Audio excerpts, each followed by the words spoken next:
Praise the Lord. Hallelujah. How many are happy today? Amen. The Bible says every knee should bow down, every tongue should confess that Jesus is Lord. Hallelujah. Yes, we'll believe the word of God. The word of God will come to pass in our cities. Amen. Right. Let's start with the word of prayer. Loving Heavenly Father, we thank you for this wonderful Sunday morning. Thank you for your grace. Thank you for your mercy, O God.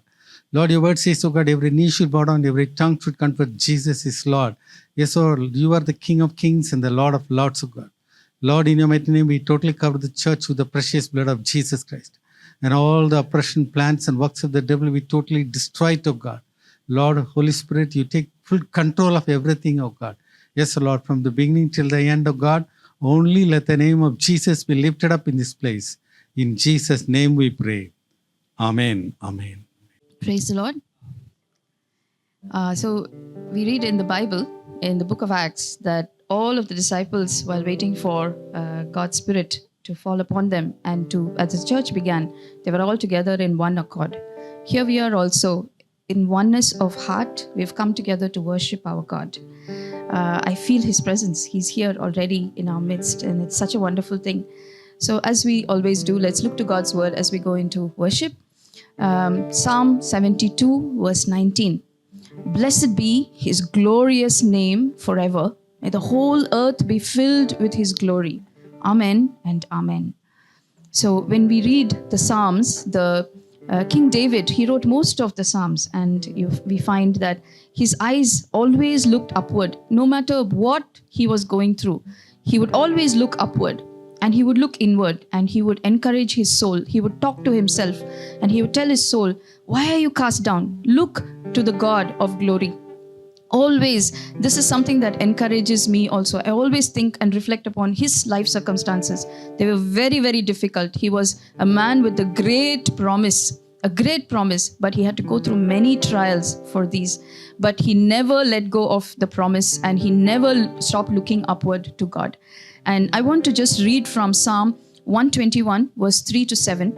I request all of us to just close our eyes, reflect upon these words. We don't need to read. We don't need to be doing anything else. Let's just close our eyes and absorb what God's word says. He says, He will not let your foot be moved. He who keeps you will not slumber. Behold, He who keeps Israel will neither slumber nor sleep.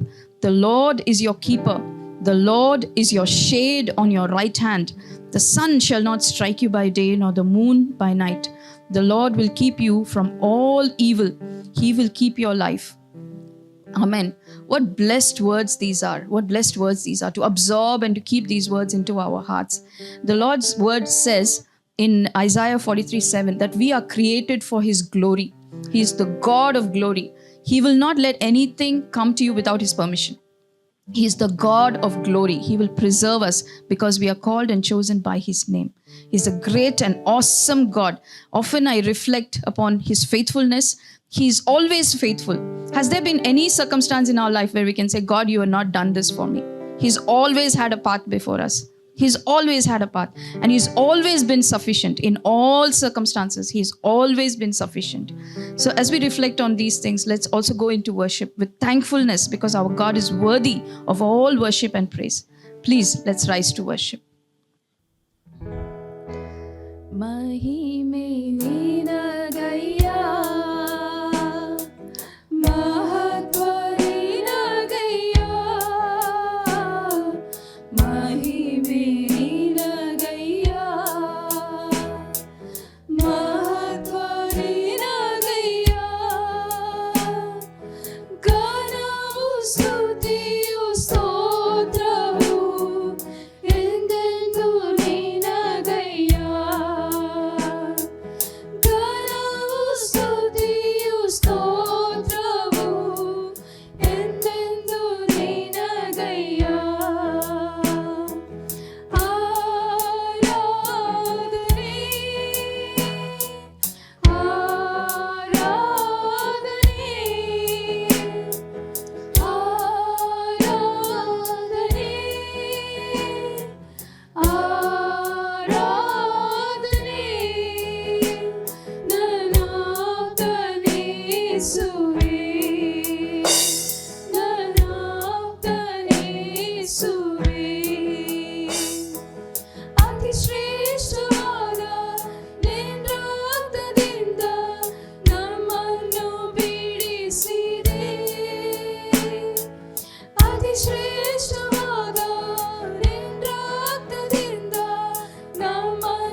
ಬಲ ಪ್ರೀತಿಯಿಂದ ನನ್ನನ್ನು ತುಂಬು ಅಭಿಷೇಕನಾದನೇ. ಆರಾಧನೆ ಆರಾಧನೆ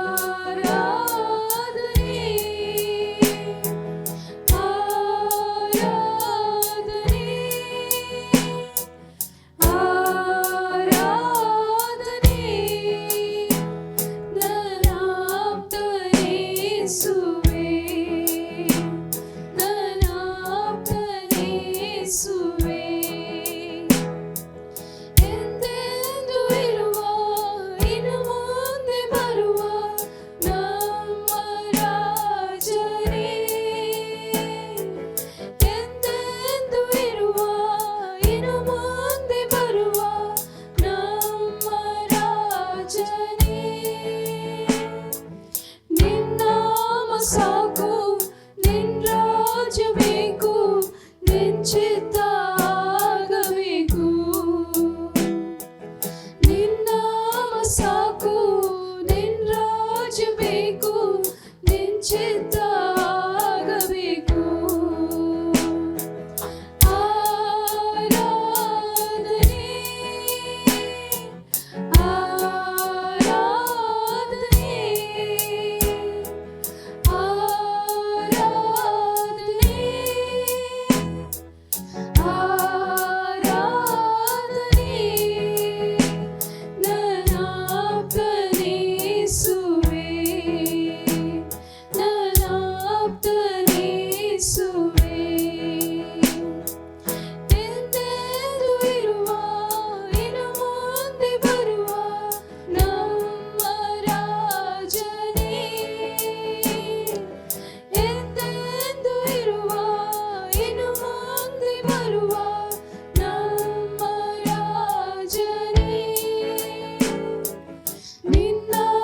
ಸಾಕು ನಿನ್ ರಾಜ್ಯ ಬೇಕು, ನಿನ್ ಚಿತ್ತ ಆಗಬೇಕು. ನಿನ್ನ ಸಾಕು ನಿನ್ ರಾಜ್ಯ ಬೇಕು, ನಿನ್ ಚಿತ್ತ ಆಗಬೇಕು. ಆರಾಧನೆ ಆರಾಧನೆ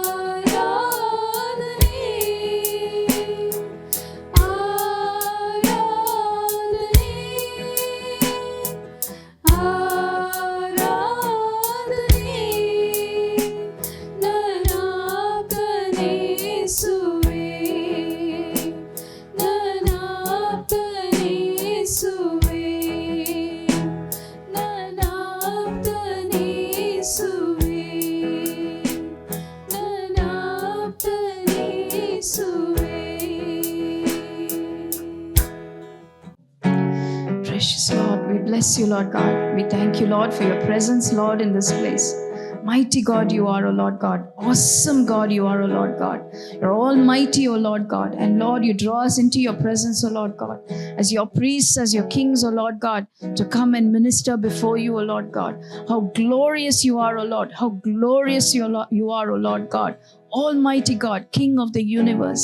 Thank you, Lord, for you are here in our midst, O Lord God. We welcome you, Lord, with all that we are. We give you worship, Lord. Every heart here is lifted up, O Lord God, to give you worship, Lord, to give you worship, O Lord God. For you are worthy, O Lord, for you are worthy, O Lord God. With all of heaven, with everything on earth, O Lord God, everything, O Lord God, with all that we are, we give you worship, O Lord God. Thank you, Father, for being our everything, O Lord God. Thank you for your faithfulness. Thank you for you are all sufficient at all times, O Lord God. Thank you for you keep us, O Lord God. You keep the whole nation of Israel, O Lord. Your eyes are on us, O Lord God, as your people, O Lord God, because you have called, you have chosen us, O Lord God. We bless you and thank you, Father. We thank you, Lord Jesus. Thank you, Holy Spirit, God, for being a gift to the church forever, O Lord. We bless you, Lord. We bless you, Lord. We bless you, Lord. Thank you, Jesus. ದೇವನಿಗೆ ಮಹಿಮೆ, ಕರ್ತನಿಗೆ ಮಹಿಮೆ, ದೇವನಿಗೆ ಮಹಿಮೆ, ಕರ್ತನಿಗೆ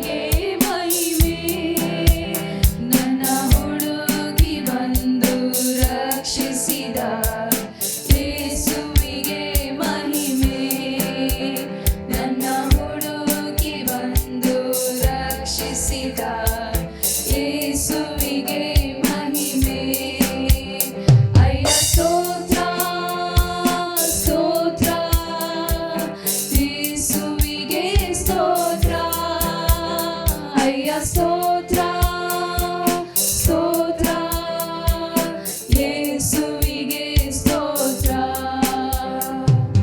ಉನ್ನತದಿ ದೇವನಿಗೆ ಮಹಿಮೆ ಉಂಟಾಗಲಿ ಉನ್ನತದಿ ದೇವನಿಗೆ ಮಹಿಮೆ ಉಂಟಾಗಲಿ ಈ ಭೂಮಿಯಲ್ಲಿ ಸಮಾಧಾನವು ಪ್ರೀತಿಯು ಉಂಟಾಗಲಿ ಈ ಭೂಮಿಯಲ್ಲಿ ಸಮಾಧಾನವು ಪ್ರೀತಿಯು ಉಂಟಾಗಲಿ ಅಯ್ಯ ಸ್ತೋತ್ರ ಸ್ತೋತ್ರ ಯೇಸುವಿಗೆ ಸ್ತೋತ್ರ ಅಯ್ಯ ಸ್ತೋತ್ರ ಸ್ತೋತ್ರ ಯೇಸುವಿಗೆ ಸ್ತೋತ್ರ ಕಿವಿಗಳನ್ನು ತೆರೆದಿರುವೆ ನಿಶ್ಚಿತ ಮಾಡುವೆವು ಕಿವಿಗಳನ್ನು ತೆರೆದಿರುವೆ ನಿಶ್ಚಿತ ಮಾಡುವೆವು ಈ ಭೂಮಿಯಲ್ಲಿ ನಿನ್ನಿಷ್ಟವು ಪರಿಪೂರ್ಣವಾಗಿರಲಿ ಈ ಭೂಮಿಯಲ್ಲಿ ನಿನ್ನಿಷ್ಟವು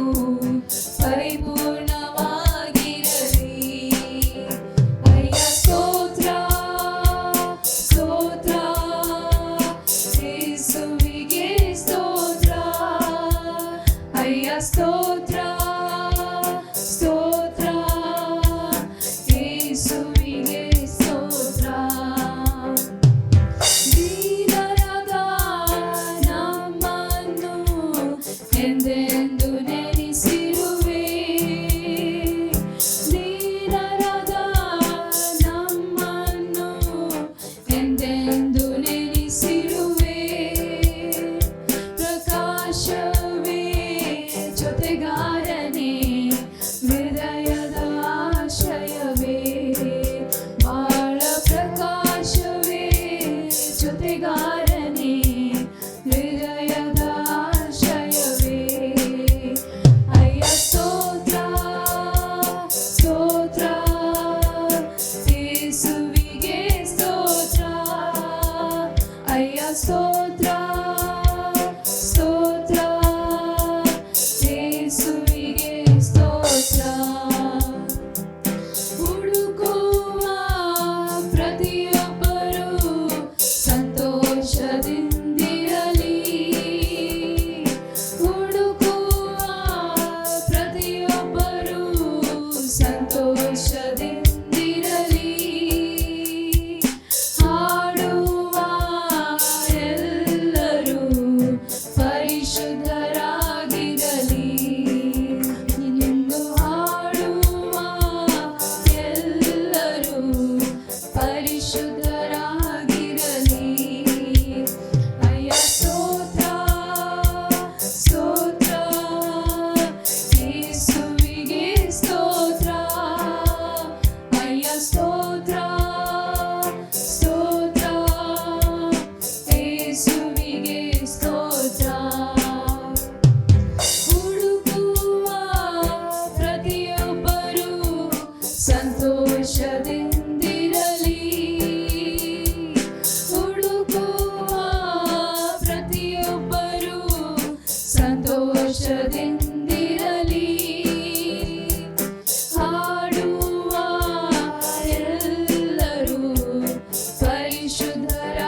Father in heaven, hallowed be your name, O Lord God.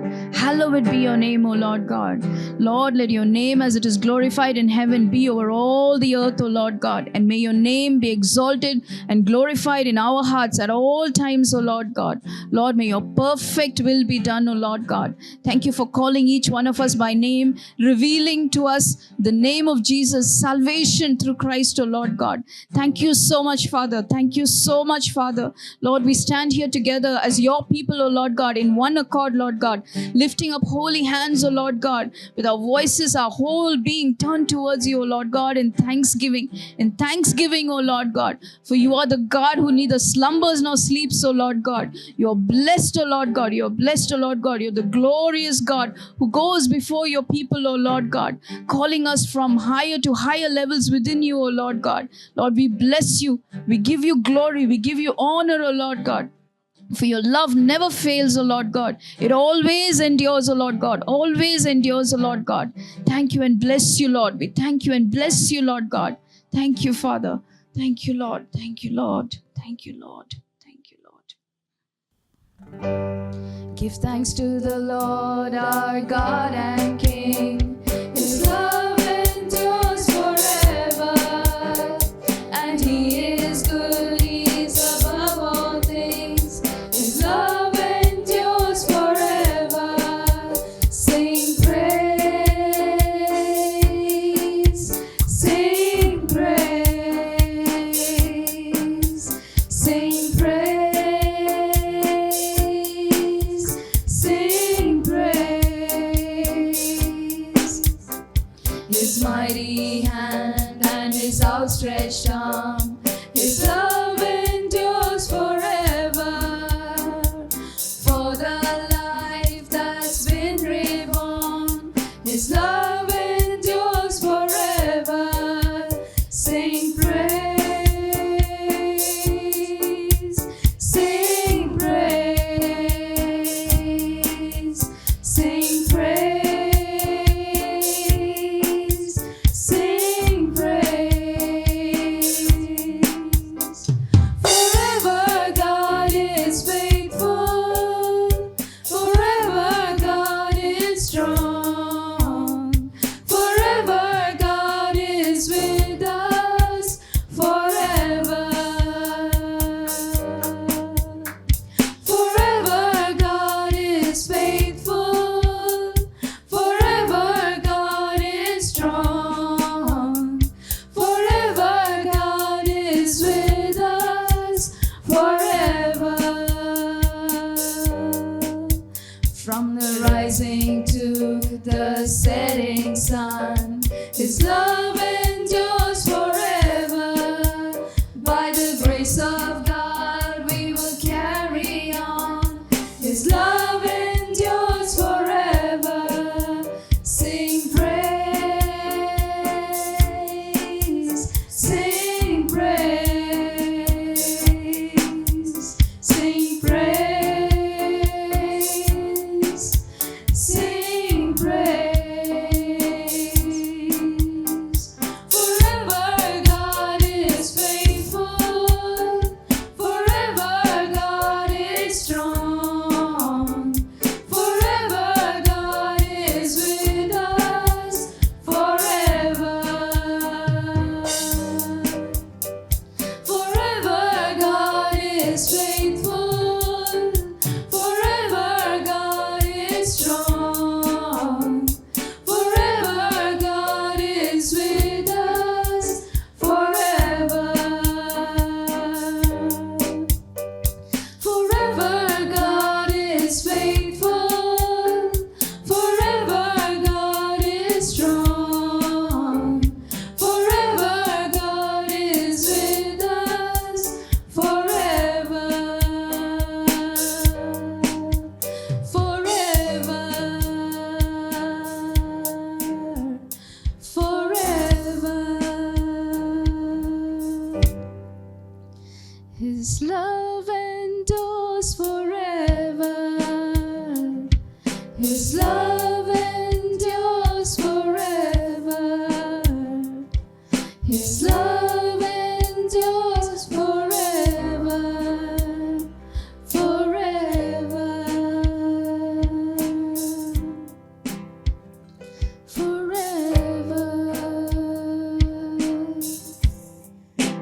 Father, we reflect, O Lord God, on all the goodness, on all the mercy, O Lord God. Every day, Lord, your mercy, your kindness, they are new to us, O Lord God. And forever and ever, O Lord God. Your from generation to generation, O Lord God, your love endures, O Lord God. You're faithful to the promises you have given to your people, O Lord God. You're a covenant-keeping God, O Lord God. And Lord, by your word, people in the past have been victorious, O Lord God. Today we stand victorious, O Lord God. Lord, we reflect on the words that you have spoken to us, O Lord God. Even unto the end of the ages, Lord Jesus, you said you are with us, O Lord Jesus, even unto the end of the ages, O Lord God. Thank you, Lord, for being so faithful, O Lord God. Always you are faithful, O Lord God. Always you are all sufficient to us, O Lord God. We bless you and thank you, Lord God, for all your promises. Every one of them, yes and amen in Christ Jesus to us, O Lord God. Thank you, Lord. We bless you, Lord. Thank you, Lord, for in Christ we find our fullness, Lord Jesus. Thank you, Lord, that in Christ we have all sufficiency, Lord. All sufficiency, Lord God. Thank you, Father. Thank you, Lord. Thank you, Lord. Thank you, Lord. Thank you, Lord. Thank you, Lord. In Christ alone, my hope is found. He is my light, my strength, my song. This cornerstone, this solid ground, firm through the fiercest drought and storm. What heights of love, what depths of peace, when fears are stilled, when striving cease. My comforter, my all in all, here in the love of Christ I stand. In Christ alone, who took on flesh, fullness of God in helpless faith, this gift of love and righteousness, scorned by the ones he came to save, till on that cross, as Jesus died, the wrath of God was satisfied. For every sin on him was laid, here in the death of Christ I live. There in the ground his body lay, light of the world by darkness slain, then bursting forth in glorious day, up from the grave he rose again. And as he stands in victory, since curse has lost its grip on me, for I am his and he is mine, bought with the precious blood of Christ. There in the ground his body lay, light of the world by darkness slain, then bursting forth in glorious day, up from the grave he rose again. And as he stands in victory, since curse has lost its grip on me, for I am his and he is mine, bought with the precious blood of Christ.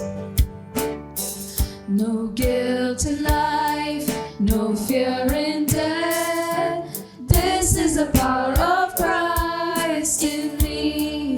From life's first cry to final breath, Jesus commands my destiny.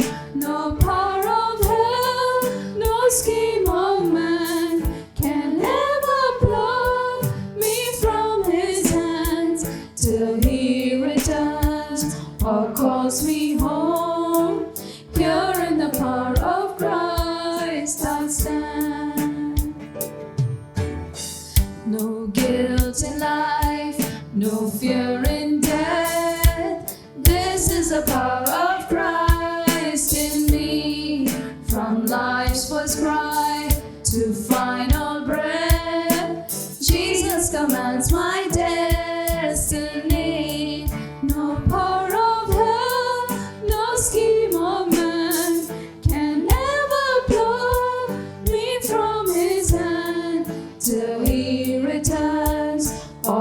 calls me home. Here in the power of Christ I stand. No guilt in life, no fear in death. This is the power of Christ in me. From life's first cry to final breath, Jesus commands my destiny. No power of hell, no scheme of man can ever pluck me from his hand till he returns or calls me home. Here in the power of Christ I stand. Here in the power of Christ I stand. Here in the power of Christ I stand. Lord Jesus, our resting place, O Lord God, our firm foundation you are, Lord Jesus. Lord, we stand today as a redeemed people, Lord God. Lord, with no fear of man, Lord God. Lord, we pray, O Lord God, through our circumstances, Lord God, we will never put our trust in men, O Lord God, but our eyes will always seek you, Lord God, like David did, O Lord God. Lord, his eyes always looked upward, Lord God, always looked to you, Lord God, and he encouraged himself always, Lord God, knowing who he is founded in, O Lord God, that you are his good shepherd. You are our good shepherd, O Lord God. The Lord is my shepherd. I will not lack anything. Yes, Lord God, your word is a promise to us, O Lord God. You are our God. You are our all sufficiency, O Lord Jesus. Thank you, Lord, for you've called each one, O Lord God. Your word says, O Lord God, I have chosen you. You have not chosen me. I have chosen you, that you may be founded in me, that you may bear fruit that is lasting, O Lord God. Lord, we run this race looking to you, O Lord God, drawing our strength from you, O Lord God, for you are the author and finisher of our faith, O Lord God.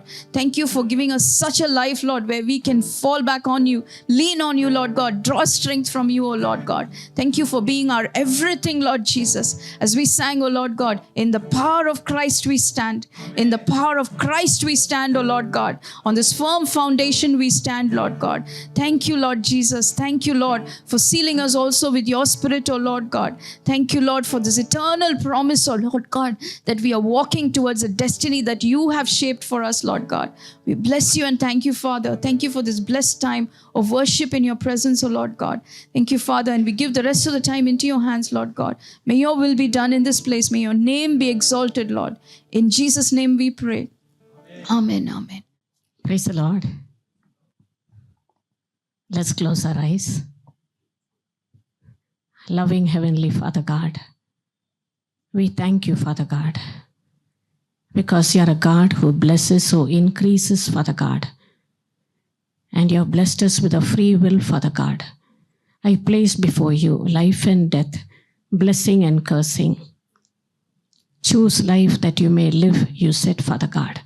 That was your word, Father. You placed both, but you said, choose life that you may live. You want us to bless us. You want us to increase us. You want us to live well.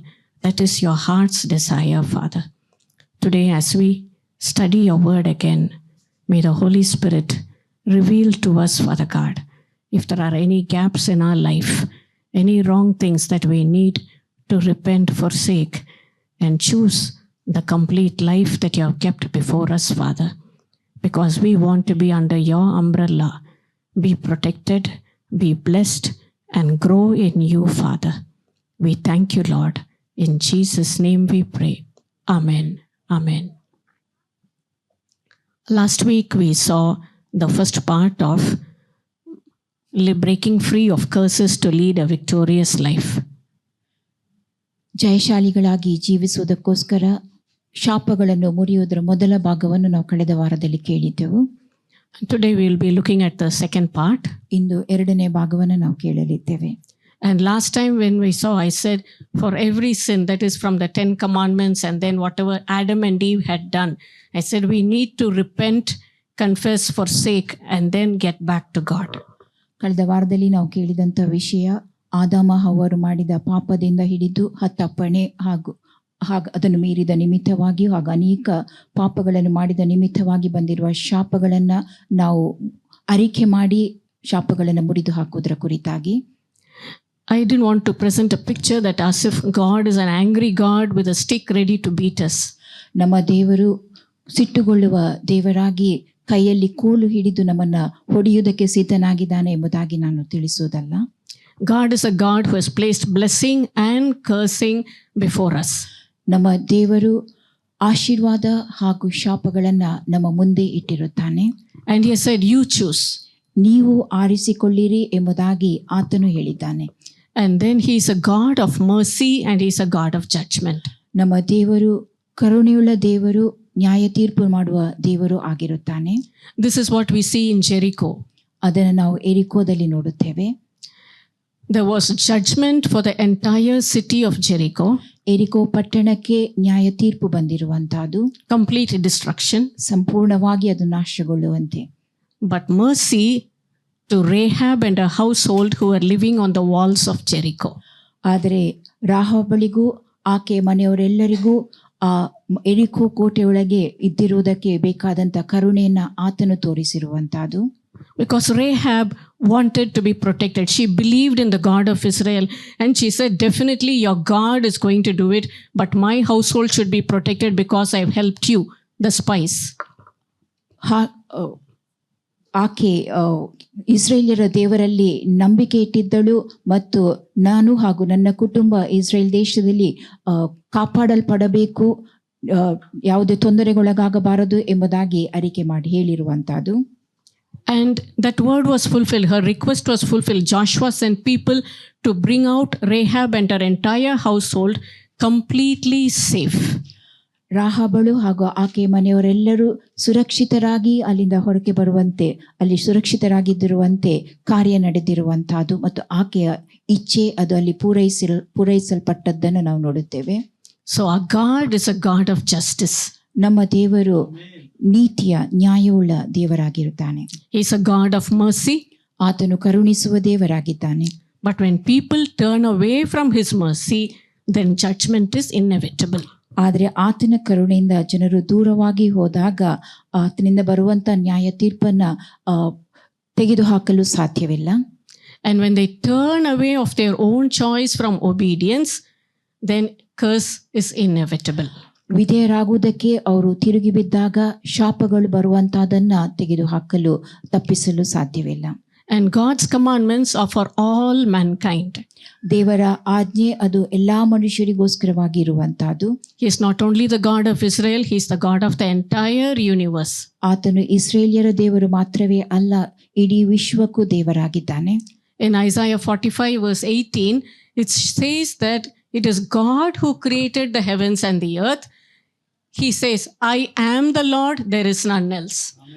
Yeshaya 45:18 ಈ ಭೂಲೋಕವನ್ನೆಲ್ಲ ನಿರ್ಮಿಸಿದವನು ದೇವರು ಎಂಬುದನ್ನು ತಿಳಿಸುತ್ತದೆ. ನಾನೇ ಯೆಹೋವನು, ಇನ್ನು ಯಾವನೂ ಅಲ್ಲ. Next in Isaiah 45 verse 21, again he says, there is no God else beside me, a just God and a Savior, there is none beside me.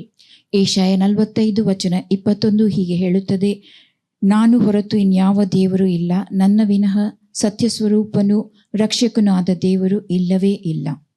So he is the God of the entire universe. So all the nations need to look up to our God, the Creator.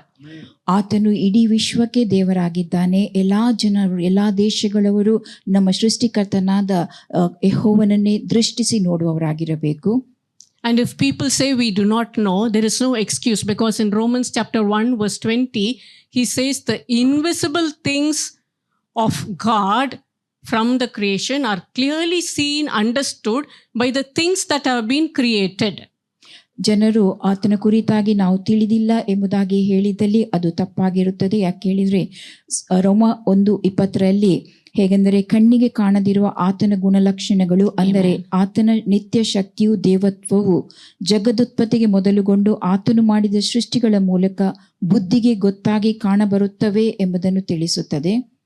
What he created from that, the sun, the moon, the stars, everything he created, the mountains, the seas, what we see, they all reflect and show the nature of our God.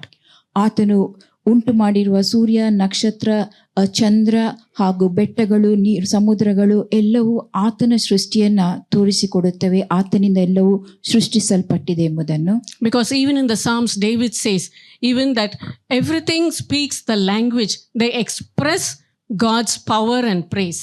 ಕೀರ್ತನೆಯಲ್ಲಿಯೂ ನಾವು ನೋಡುವಂತಹದ್ದು ಎಲ್ಲವನ್ನೂ ಅದು ವಿವರಿಸುತ್ತದೆ ಎಂಬುದಾಗಿ. So that's why he says, and in Romans 1:21, because that when they knew God, they glorified him not as God. ಅವರು ವಿಚಾರ ಮಾಡಿ ಫಲ ಕಾಣಲಿಲ್ಲ, ಆತನನ್ನು ದೇವರೆಂಬುದಾಗಿ ಸ್ತುತಿಸಲಿಲ್ಲ ಎಂಬುದನ್ನು ರೋಮ 1:21 ನೋಡುತ್ತೇವೆ. ಅವರು ಅದನ್ನು ತಿಳಿದಿದ್ದಾಗಿಯೂ ಆತನನ್ನು ಸ್ತುತಿಸಲಿಲ್ಲ ಎಂಬುದಾಗಿ. Amen. So they knew God first, but they did not, after knowing God, they did not give him the glory due to him as God. ದೇವರ ಕುರಿತಾಗಿ ಅವರಿಗೆ ತಿಳಿದಿತ್ತು. ಆತನನ್ನು ತಿಳಿದ ಬಳಿಕವೂ ಆತನಿಗೆ ಸಲ್ಲತಕ್ಕ ಗೌರವವನ್ನು ಸಲ್ಲಿಸಲಿಲ್ಲ, ಘನಪಡಿಸಲಿಲ್ಲ, ಆತನನ್ನು ಸ್ತುತಿಸಲಿಲ್ಲ. So then they were not thankful. Second is they were unthankful. Then third, they became vain in their imaginations. Fourth, their foolish heart was darkened. ಅವರು ಘನಪಡಿಸಲಿಲ್ಲ ಮತ್ತು ಆತನ ಉಪಕಾರವನ್ನು ಸ್ತುತಿಸಲಿಲ್ಲ, ಕೃತಜ್ಞರಾಗಿದ್ದರು. ಮತ್ತು ನಾಲ್ಕನೇದಾಗಿ ಅವರು ವಿಚಾರ ಮಾಡಿ ಫಲ ಕಾಣಲಿಲ್ಲ, ವಿವೇಕವಿಲ್ಲದ ಅವರ ಮನಸ್ಸು ಕತ್ತಲಾಗಿತ್ತು ಎಂಬುದು. And because of that, they became fools and they made images as man, birds, animals, and other creeping things and called them as God. ಅವರು ಅಜ್ಞಾನಿಗಳಾಗಿ ಹುಚ್ಚರಾದರು ಮತ್ತು ಮೂರ್ತಿಗಳನ್ನು, ಪಶು ಪಕ್ಷಿಗಳನ್ನು ಹಾಗೂ ಸರ್ಪಗಳನ್ನು ಮೂರ್ತಿಯನ್ನಾಗಿ ಮಾಡಿಕೊಂಡರು ಎಂಬುದನ್ನು ವಾಕ್ಯದಲ್ಲಿ ನೋಡುತ್ತೇವೆ. And not only those idols, Ezekiel 14 verse 6 and 7. Ezekiel 7 says, you have separated yourselves from me with the idols in your heart. ನಿಮ್ಮಲ್ಲಿ ಮೂರ್ತಿಗಳನ್ನು, ವಿಗ್ರಹಗಳನ್ನು ಮಾಡಿಕೊಂಡು ನೀವು ನಿಮ್ಮನ್ನು ನನ್ನಿಂದ ಪ್ರತ್ಯೇಕಿಸಿಕೊಂಡಿರಿ ಎಂಬುದನ್ನು ಯೆಹೆಜ್ಕೇಲ 14:7 ನೋಡುತ್ತೇವೆ. So we may not have idols, images outside, physical idols, but inside, if we lift up anything above God, it will be an idol. ನಾವು ಬಾಹ್ಯ ರೂಪವಾದ ವಿಗ್ರಹಗಳನ್ನು ನಮ್ಮ ಜೀವಿತದಲ್ಲಿ ಮಾಡಿಕೊಳ್ಳದೇ ಇರಬಹುದು, ಆದರೆ ನಮ್ಮ ಹೃದಯದಲ್ಲಿ ದೇವರಿಗಿಂತ ಹೆಚ್ಚಾಗಿ ನಾವು ಯಾವುದಕ್ಕಾದರೂ ಪ್ರಾಧಾನ್ಯತೆ ಕೊಟ್ಟಲ್ಲಿ ಅವು ವಿಗ್ರಹವಾಗಿರುತ್ತವೆ. Sometimes we magnify our work more than God. ಕೆಲವೊಮ್ಮೆ ನಾವು ಮಾಡುವಂಥ ನಮ್ಮ ಉದ್ಯೋಗವನ್ನು ದೇವರಿಗಿಂತ ಹೆಚ್ಚಾಗಿ ಘನಪಡಿಸುತ್ತೇವೆ. After finishing the work, I will read the Bible. ಆ ಕೆಲಸವನ್ನು ಮಾಡಿ ಮುಗಿಸಿ ನಾನು ಸತ್ಯವೇದವನ್ನು ಓದುತ್ತೇನೆ ಎಂಬುದಾಗಿ. Then I can be free to read as much as I want. ಆ ಬಳಿಕ ನಾನು ಎಷ್ಟು ಬೇಕೋ ಅಷ್ಟು ದೇವರ ವಾಕ್ಯವನ್ನು ಓದಬಹುದು. Our work has become an idol. ನಾವು ಮಾಡುವಂಥ ಕೆಲಸ ನಮ್ಮ ವಿಗ್ರಹವಾಗಿರುವಂತಹದ್ದು. Sometimes our children, our family become idols. ಕೆಲವೊಮ್ಮೆ ನಮ್ಮ ಮಕ್ಕಳು, ನಮ್ಮ ಕುಟುಂಬ ನಮ್ಮ ವಿಗ್ರಹಗಳಾಗಿರುತ್ತವೆ. Because what they wish, we begin to please them more than pleasing God. ದೇವರನ್ನು ಮೆಚ್ಚಿಸುವುದಕ್ಕಿಂತ ಹೆಚ್ಚಾಗಿ ನಾವು ನಮ್ಮ ಕುಟುಂಬವನ್ನು ಮೆಚ್ಚಿಸುವವರಾಗಿರುತ್ತೇವೆ. And regarding making of idols, this is what Derek Prince said. Supposing someone were to keep, instead of your photo, they keep the picture of a cockroach and say, this is you. Would you feel insulted or would you feel happy and appreciate? Derrick Prince ಅವರು ತಿಳಿಸಿದಂಥ ಒಂದು ವಿಷಯ, ನಿಮ್ಮ ಫೋಟೋವನ್ನು ಯಾರಾದರೂ ಇಡುವುದಕ್ಕೆ ಬದಲಾಗಿ ಒಂದು ಜಿರಳೆಯ ಫೋಟೋವನ್ನು ಇಟ್ಟು ಇದು ನೀವು ಎಂಬುದಾಗಿ ಹೇಳಿದರೆ ನೀವು ಅದನ್ನು ಮೆಚ್ಚುತ್ತೀರೋ ಇಲ್ಲವೋ? You will feel insulted. ನಿಮಗೆ ನಿಮ್ಮನ್ನು ನಾಚಿಕೆ ಪಡಿಸಿದಂತೆ, ಅವಮಾನ ಪಡಿಸಿದಂತಾಗುತ್ತದೆ. A God who is such a glorious God, we cannot insult him by making images or idols in the form of people and other created animals and call this is God. ನಮ್ಮ ದೇವರು ಮಹಿಮೆಯುಳ್ಳ ದೇವರಾಗಿದ್ದಾನೆ. ಆತನಿಗೆ ಬದಲಾಗಿ ನಾವು ಯಾವುದೇ ರೀತಿಯ ವಿಗ್ರಹಗಳ ರೂಪ ಮಾಡಿಕೊಂಡು, ಯಾವುದೇ ಪ್ರಾಣಿ ಅಥವಾ ಮನುಷ್ಯರ ವಿಗ್ರಹಗಳನ್ನು ಮಾಡಿಕೊಂಡು ಆತನನ್ನು ಪೂಜಿಸುವುದಾದರೆ ನಾವು ಆತನನ್ನು ಅವಮಾನ ಪಡಿಸಿದಂತಾಗುತ್ತದೆ. And again the Bible says in 2 Corinthians chapter 6 verse 16, 2 ಕೊರಿಂಥ 6ನೇ ಅಧ್ಯಾಯದಲ್ಲಿ ಸತ್ಯವೇದವು ಹೀಗೆ ಹೇಳುತ್ತದೆ, ವಚನ 16. He says, we are the temple of the living God, and what agreement hath the temple of God with idols? ನಾವು ದೇವರ ಆಲಯವಾಗಿದ್ದೇವೆ, ನಾವು ಜೀವಸ್ವರೂಪನಾದ ದೇವರ ಮಂದಿರವಾಗಿದ್ದೇವಲ್ಲ, ಅದಕ್ಕೆ ಸಂಬಂಧವಾಗಿ ನಾವು ಆತನನ್ನು ವಿರೋಧಿಸುವುದು ತಪ್ಪು ಎಂಬುದು. and says, God says, I will dwell in you and walk in you. I will be your God. ನಾನು ನಿಮ್ಮಲ್ಲಿ ವಾಸವಾಗಿರುತ್ತೇನೆ ಮತ್ತು ನಾನು ನಿಮ್ಮ ದೇವರಾಗಿದ್ದೇನೆ ಎಂಬುದಾಗಿ ಆತನು ಹೇಳುತ್ತಾನೆ. And he says, you come out from among them, separate yourself from them, do not touch, and then I will receive you. ನೀವು ಅನ್ಯ ಜನರ ಮಧ್ಯದಿಂದ ಹೊರಟು ಬಂದು ಪ್ರತ್ಯೇಕವಾಗಿರ್ರಿ, ಅಶುದ್ಧವಾದುದನ್ನು ಯಾವುದನ್ನು ಮುಟ್ಟದಿರಿ, ಮತ್ತು ನಾನು ನಿಮ್ಮನ್ನು ಬಂದು ಸಂಧಿಸುತ್ತೇನೆ ಎಂಬುದಾಗಿ. He says, I will be a father to you, you shall be my sons and daughters. ನಾನು ನಿಮಗೆ ತಂದೆಯಾಗಿರುವೆನು, ನೀವು ನನಗೆ ಕುಮಾರ ಕುಮಾರಿಯರು ಆಗಿರುವಿರೆಂದು ಆತನು ಹೇಳುತ್ತಾನೆ. That is the heart of God the Father, God Almighty God. ಇದು ತಂದೆಯಾದ ದೇವರ ಹೃದಯವಾಗಿದೆ, ಸರ್ವಶಕ್ತನಾದ ದೇವರ ಹೃದಯ. The God who created the entire universe, he says, I will be a father to you. You will be my son, you will be my daughter, if you separate yourself from all that is unclean. ನೀವು ಎಲ್ಲ ಅಶುದ್ಧತ್ವಗಳಿಂದ ನಿಮ್ಮನ್ನು ನೀವು ಪ್ರತ್ಯೇಕಿಸಿಕೊಂಡರೆ ನಾನು ನಿಮಗೆ ತಂದೆಯಾಗಿರುತ್ತೇನೆ, ನೀವು ನನಗೆ ಕುಮಾರ ಕುಮಾರಿಯರಾಗಿರುತ್ತೀರಿ ಎಂಬುದನ್ನು ಆತನು ತಿಳಿಸುತ್ತಾನೆ. And then again in Romans chapter 2, we see the goodness of God leads us to repentance. ರೋಮಾಪುರದವರಿಗೆ ಬರೆದ ಪತ್ರಿಕೆ 2 ದೇವರ ಒಳ್ಳೆಯತನ ಅದು ನಮ್ಮನ್ನ ಪಶ್ಚಾತ್ತಾಪದ ಕಡೆಗೆ ನಡೆಸುತ್ತದೆ ಎಂಬುದನ್ನು ತಿಳಿಸುತ್ತದೆ. Because the judgment of God does not come immediately on everyone. ದೇವರ ನ್ಯಾಯ ತೀರ್ಪು ಪ್ರತಿಯೊಬ್ಬೊಬ್ಬರ ಮೇಲೆ ತಕ್ಷಣದಲ್ಲೇ ಬರುವಂತಹದಲ್ಲ. If for every little sin, whether in our attitude or in our word or action, if God were to send a big stone from heaven to fall on us, where would we be? ನಮ್ಮ ಮಾತು, ನಮ್ಮ ಕ್ರಿಯೆ ಅಥವಾ ಮನೋವೃತ್ತಿಯಲ್ಲಿ ನಾವು ಮಾಡಿದ ಎಲ್ಲ ಪಾಪಗಳಿಗಾಗಿ ದೇವರೊಂದು ಕೋಲನ್ನು ತಂದು ನಮ್ಮನ್ನು ಬಡಿದರೆ ನಮ್ಮ ಸ್ಥಿತಿ ಏನಾಗುತ್ತದೆ? But God is patient. ಆದರೆ ದೇವರು ತಾಳ್ಮೆಯುಳ್ಳವನಾಗಿದ್ದಾನೆ. Okay, you carry on. ನೀನು ಮುಂದೆ ಸಾಗು. We disobey and then we'll call out, God help me now.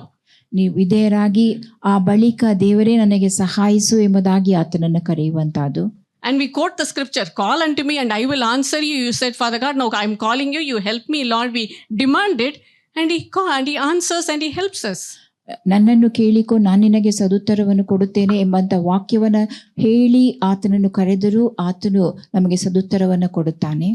He was only waiting till we repent and turn to him. ನಾವು ಪಶ್ಚಾತ್ತಾಪ ಪಟ್ಟು ಆತನ ಕಡೆಗೆ ತಿರುಗಿಕೊಳ್ಳುವವರೆಗೆ ಆತನು ಕಾಯುತ್ತಾ ಇರುತ್ತಾನೆ. That's why Paul is telling the church at Rome, are you despising the riches of his goodness, forbearance, long suffering, not knowing that God is so good and patient so that you will repent and turn? ನೀವು ದೇವರ ಒಳ್ಳೆಯತನವನ್ನ ತೊರೆದು ಬಿಟ್ಟು ಆತನ ದೀರ್ಘಶಾಂತಿ, ಆತನ ತಾಳ್ಮೆಯನ್ನು ಅಸಡ್ಡೆ ಮಾಡಿಕೊಂಡಿರುವಲ್ಲಿ ನೀವು ಮಾಡುವಂತಹದ್ದು ಪಾಪ ಎಂಬುದನ್ನು ಆತನು ತಿಳಿಸುತ್ತಾನೆ. Now we'll come back to the topic. ನಾವು ವಿಷಯದ ಕಡೆಗೆ ಬರೋಣ.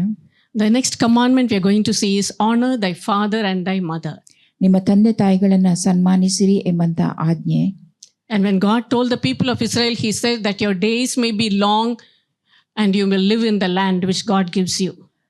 ನೀವು ವಾಸಿಸುವಂತ ಸ್ಥಳದಲ್ಲಿ ಬಹುಕಾಲದವರೆಗೆ ಇರುವಿರಿ ಎಂಬುದನ್ನ ಆತನು ತಿಳಿಸುತ್ತಾನೆ. Then again Paul tells the church at Ephesus, children, obey your parents in the Lord, for this is right, and honor your father and mother. Why? Because that it may be well with you and you will live long on the earth.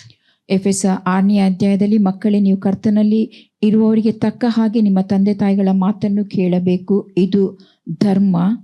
ವಾಗ್ದಾನ ಸಹಿತವಾದ ಮೊದಲನೇ ಆಜ್ಞೆಯನ್ನು ಕೇಳಿ ನಿನ್ನ ತಂದೆ ತಾಯಿಗಳನ್ನ ಸನ್ಮಾನಿಸಬೇಕು, ಸನ್ಮಾನಿಸಿದರೆ ನಿಮಗೆ ಮೇಲಾಗುವುದು.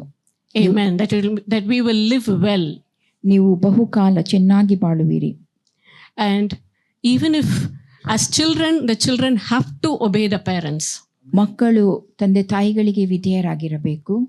Once they grow up, they start working, they get married, they still have to respect and honor the parents.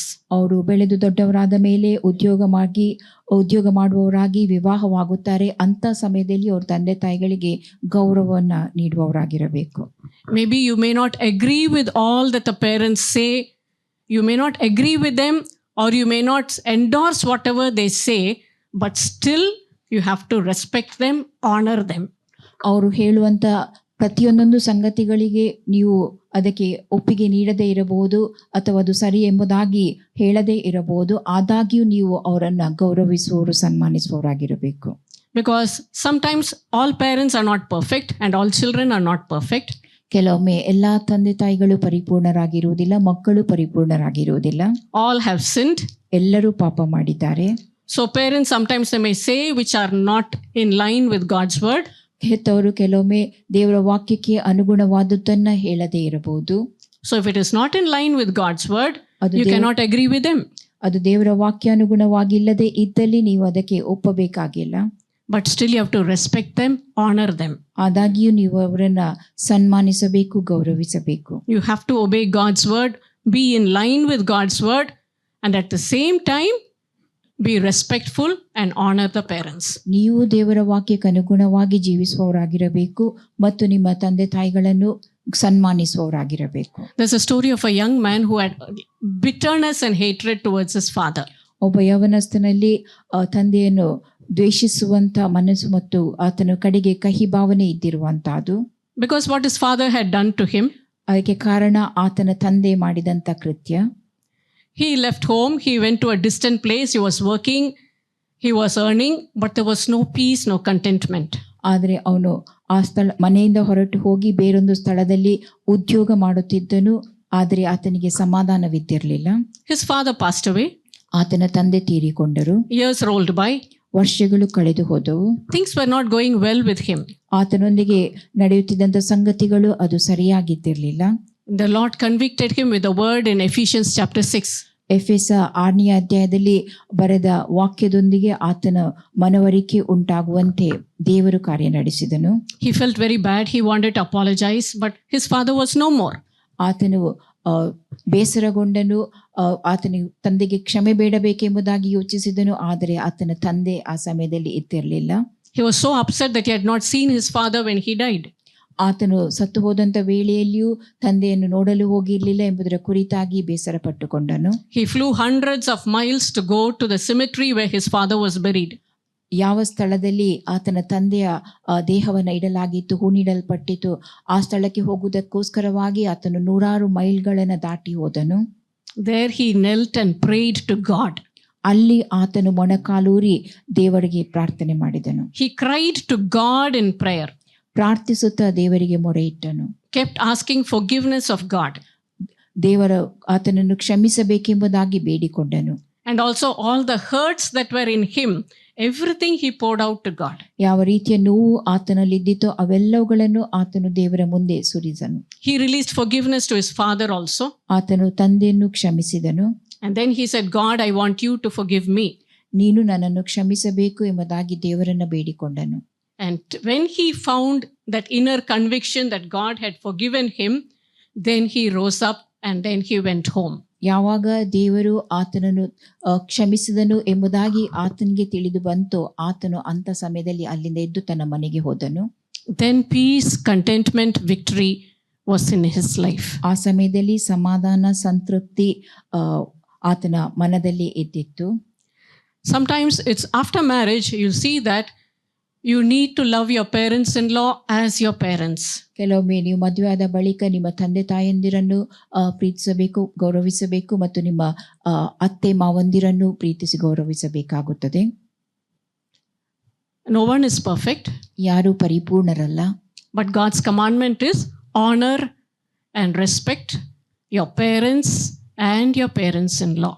ಆದರೆ ದೇವರ ಆಜ್ಞೆ ನಿಮ್ಮ ಹೆತ್ತವರನ್ನು ನೀವು ಗೌರವಿಸಬೇಕು, ಅತ್ತೆ ಮಾವಂದಿರನ್ನು ನೀವು ಗೌರವಿಸಬೇಕು ಎಂಬುದಾಗಿ.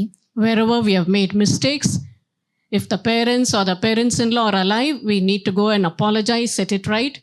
If they are no more, cry out unto God and set it right.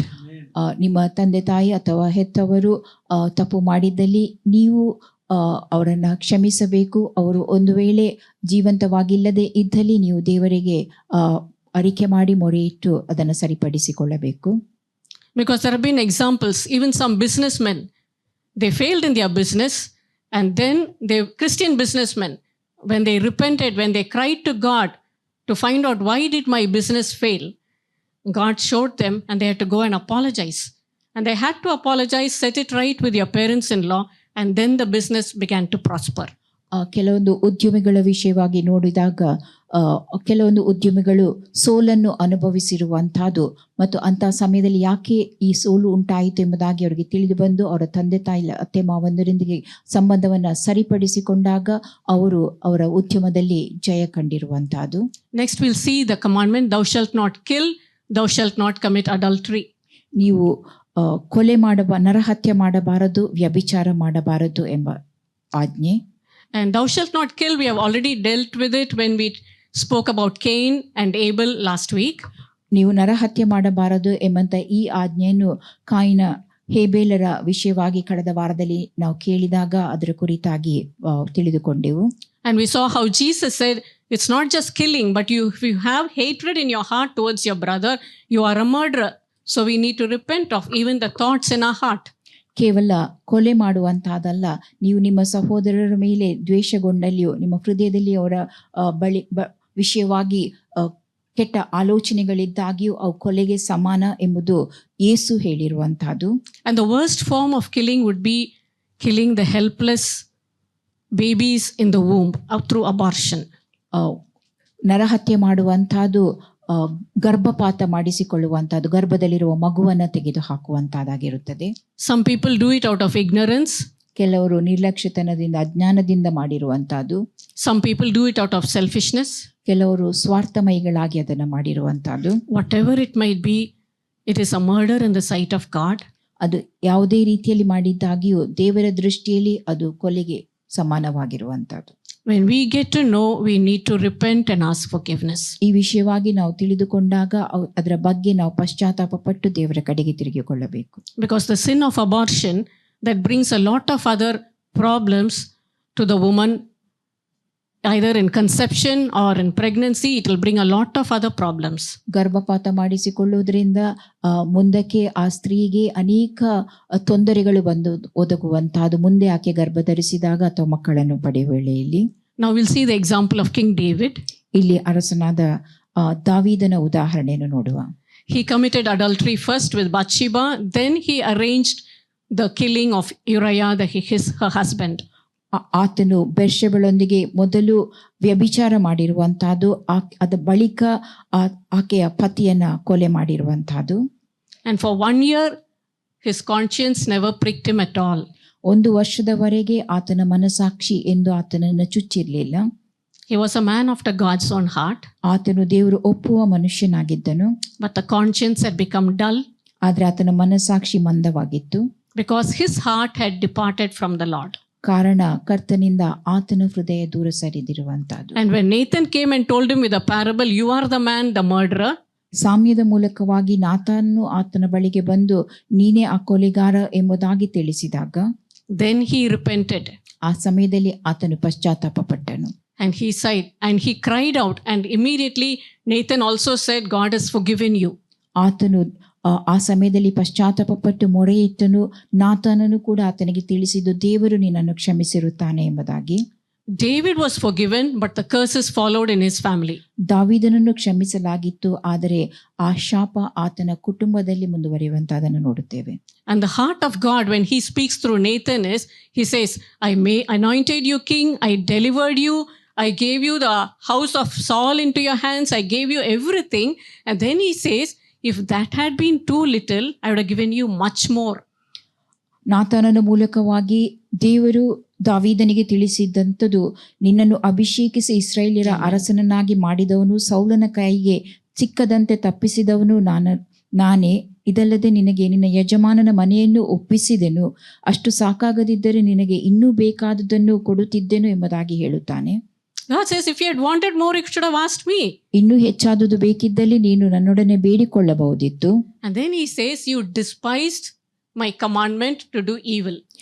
ಕೆಟ್ಟದನ್ನು ಮಾಡುವುದಕ್ಕೋಸ್ಕರವಾಗಿ ನೀನು ನನ್ನ ಆಜ್ಞೆಯನ್ನು ತಿರಸ್ಕರಿಸಿದಿ ಎಂಬುದಾಗಿ ಆತನಿಗೆ ತಿಳಿಸುತ್ತಾನೆ. So the root of the matter is in the heart, despising the commandment of the Lord. ಹೃದಯದಲ್ಲಿ ಆತನು ದೇವರ ಆಜ್ಞೆಯನ್ನು ತಿರಸ್ಕರಿಸಿರುವಂತಹದ್ದು. And in the next verse it say, you departed from me. ನನ್ನಿಂದ You despised me. ನೀನ್ ನನ್ನನ್ನು ತಿರಸ್ಕರಿಸಿದಿ ಎಂಬುದಾಗಿ ಆತನು ಮುಂದಿನ ವಾಕ್ಯದಲ್ಲಿ ಹೇಳುತ್ತಾನೆ. So that means God only first is looking into the heart, how we are, what is our attitude to God, how we value Him, that is what matters to God first. ದೇವರು ಮೊತ್ತ ಮೊದಲು ನಮ್ಮ ಹೃದಯವನ್ನು ನೋಡುವಂತಹದ್ದು, ಯಾವ ರೀತಿಯಾಗಿ ನಾವು ಹೃದಯದಲ್ಲಿ ಆಲೋಚನೆ ಮಾಡುತ್ತೇವೆ, ದೇವರಿಗೆ ಎಷ್ಟು ಪ್ರಾಧಾನ್ಯತೆಯನ್ನು ಕೊಡುತ್ತೇವೆ, ಆತನ ಮೌಲ್ಯಗಳು ಹೇಗಿದೆ ಎಂಬುದನ್ನು ನೋಡುತ್ತೇವೆ ಎಂಬುದರ ಕುರಿತಾಗಿ ಆತನು ತಿಳಿದುಕೊಳ್ಳುತ್ತಾನೆ. And then He says, I will raise up evil against thee out of thine own house. ನಿನ್ನ ಮನೆಯಿಂದ ನಾನು ಕೆಟ್ಟದ್ದನ್ನ ತೆಗೆದು ಹಾಕುತ್ತೇನೆ ಎಂಬುದಾಗಿ ಹೇಳುತ್ತಾನೆ. And verse 10 says, the sword shall never depart from your house. ಖಡ್ಗವು ನಿನ್ನ ಮನೆಯಿಂದ, ಕತ್ತಿಯು ನಿನ್ನ ಮನೆಯನ್ನು ಬಿಟ್ಟು ಹೋಗುವುದಿಲ್ಲ ಎಂಬುದಾಗಿ ಹೇಳುತ್ತಾನೆ. And He says, you did it secretly, but I will do it openly.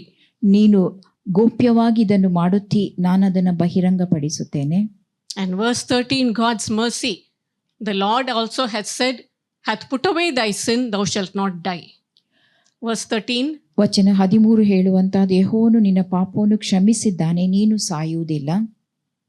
But then He says, the child will die. ಆದರೆ ನಿನಗೆ ಹುಟ್ಟುವ ಮಗು ಸತ್ತು ಹೋಗುವುದು. So all this we see. Why? Because God was able to forgive, but the generational curses came down in David's line.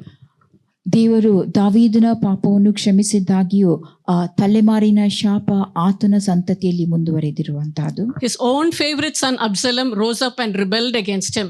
ಆತನ ಸ್ವಂತ ಮಗನಾದ ಅಬ್ಷಲೋಮನು ಆತನಿಗೆ ತಿರುಗಿ ಬಿದ್ದಿರುವಂತಹದ್ದು. Amnon his son, he raped his own half sister Tamar.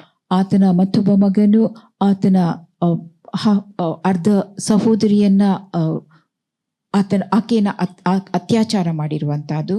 Immorality followed in the family. ಅನೈತಿಕತೆ ಆತನ ಕುಟುಂಬದಲ್ಲಿ ಮುಂದುವರಿಯುತ್ತಾ ಬಂದಿರು. Then murder comes. ಕೊಲೆ ನಡೆದಿರುವಂತ. So Absalom gets Amnon murdered and so many people murdered. So death, murder and adultery, they follow in the line. ಅಬ್ಷಲೋಮನು ಅಮ್ನೋನನನ್ನು ಕೊಲೆ ಮಾಡಿರುವಂತಹದ್ದು, ಮರಣ, ಕೊಲೆ, ಇಂಥ ಸಂಗತಿಗಳು ಆತನ ಕುಟುಂಬದಲ್ಲಿ ಮುಂದುವರಿದಿದ್ದನ್ನು ನಾವು ನೋಡುತ್ತೇವೆ. We do not know about our ancestors. ನಮ್ಮ ಪೂರ್ವಜರ ಕುರಿತಾಗಿ ನಮಗೆ ತಿಳಿದಿಲ್ಲ. If they might have committed, ಅವರು ಒಂದು ವೇಳೆ ಪಾಪ ಮಾಡಿದ್ದಲ್ಲಿ we need to repent. We may not know. ನಮಗೆ ಅದು ತಿಳಿಯದೇ ಇದ್ದಿರಬಹುದು. We need not look down upon them, but we only need to tell God, Lord, if my ancestors have committed this, please forgive. ಅವರನ್ನು ನಾವು ಕೀಳಾಗಿ ಕಾಣಬಾರದು. ಆದರೆ ದೇವರ ಬಳಿಗೆ ಹೋಗಿ ನಮ್ಮ ಪೂರ್ವಜರು ಪಾಪ ಮಾಡಿದ್ದಲ್ಲಿ ಕ್ಷಮಿಸು ಎಂಬುದಾಗಿ ಬೇಡಿಕೊಳ್ಳುವಂತಹದ್ದು. And when we cry out for forgiveness for them, God is able to remove the curse that comes into our lives. ನಾವು ಕ್ಷಮಾಪಣೆಗೋಸ್ಕರವಾಗಿ ದೇವರಿಗೆ ಮೊರೆ ಇಡುವಾಗ ನಮ್ಮ ಜೀವಿತದಲ್ಲಿರುವ ಶಾಪವನ್ನ ಆತನು ಮುರಿದು ಹಾಕುತ್ತಾನೆ.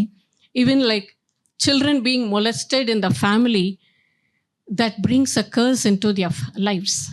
ಕುಟುಂಬದಲ್ಲಿ ಮಕ್ಕಳ ಮೇಲೆ ಯಾವುದೇ ರೀತಿಯ ತಪ್ಪಾದ ಅತ್ಯಾಚಾರ ಉಂಟಾಗಿದ್ದಲ್ಲಿ ಉಂಟಾಗುವಂತ ಸಂಗತಿಗಳು. Watching pornography, ಅಶ್ಲೀಲ ಚಿತ್ರಗಳನ್ನು ವೀಕ್ಷಿಸುವುದರ ಮೂಲಕವಾಗಿಯೂ, watching movies or other pictures which show some wrong things, ತಪ್ಪಾದ ಸಂಗತಿಗಳನ್ನು ತೋರಿಸುವಂತ ಚಲನಚಿತ್ರಗಳನ್ನು ವೀಕ್ಷಿಸುವುದರ ಮೂಲಕವಾಗಿ. Sometimes some posters when you go on the road, they may not be good.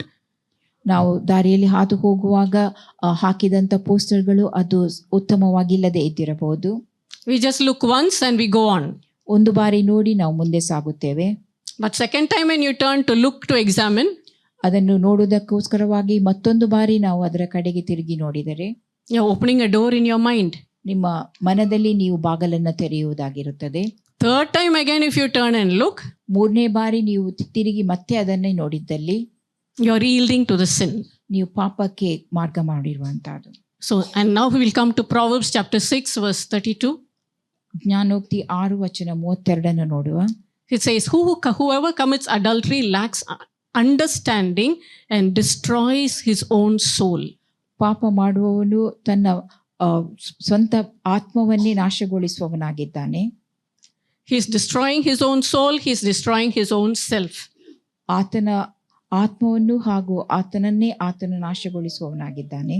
And the TPT translation, it says, it will destroy your life and you will pay the price for the rest of your days. ಇದು ನಿನ್ನ ಜೀವಿತವನ್ನ ಹಾಳು ಮಾಡುತ್ತದೆ ಮತ್ತು ಅದಕ್ಕೆ ಬೆಲೆ ಪಾವತಿಸಬೇಕಾಗುತ್ತದೆ ನಿನ್ನ ಉಳಿದ ಜೀವಮಾನ ಕಾಲವೆಲ್ಲ. Is it worth it to watch pornography in that light?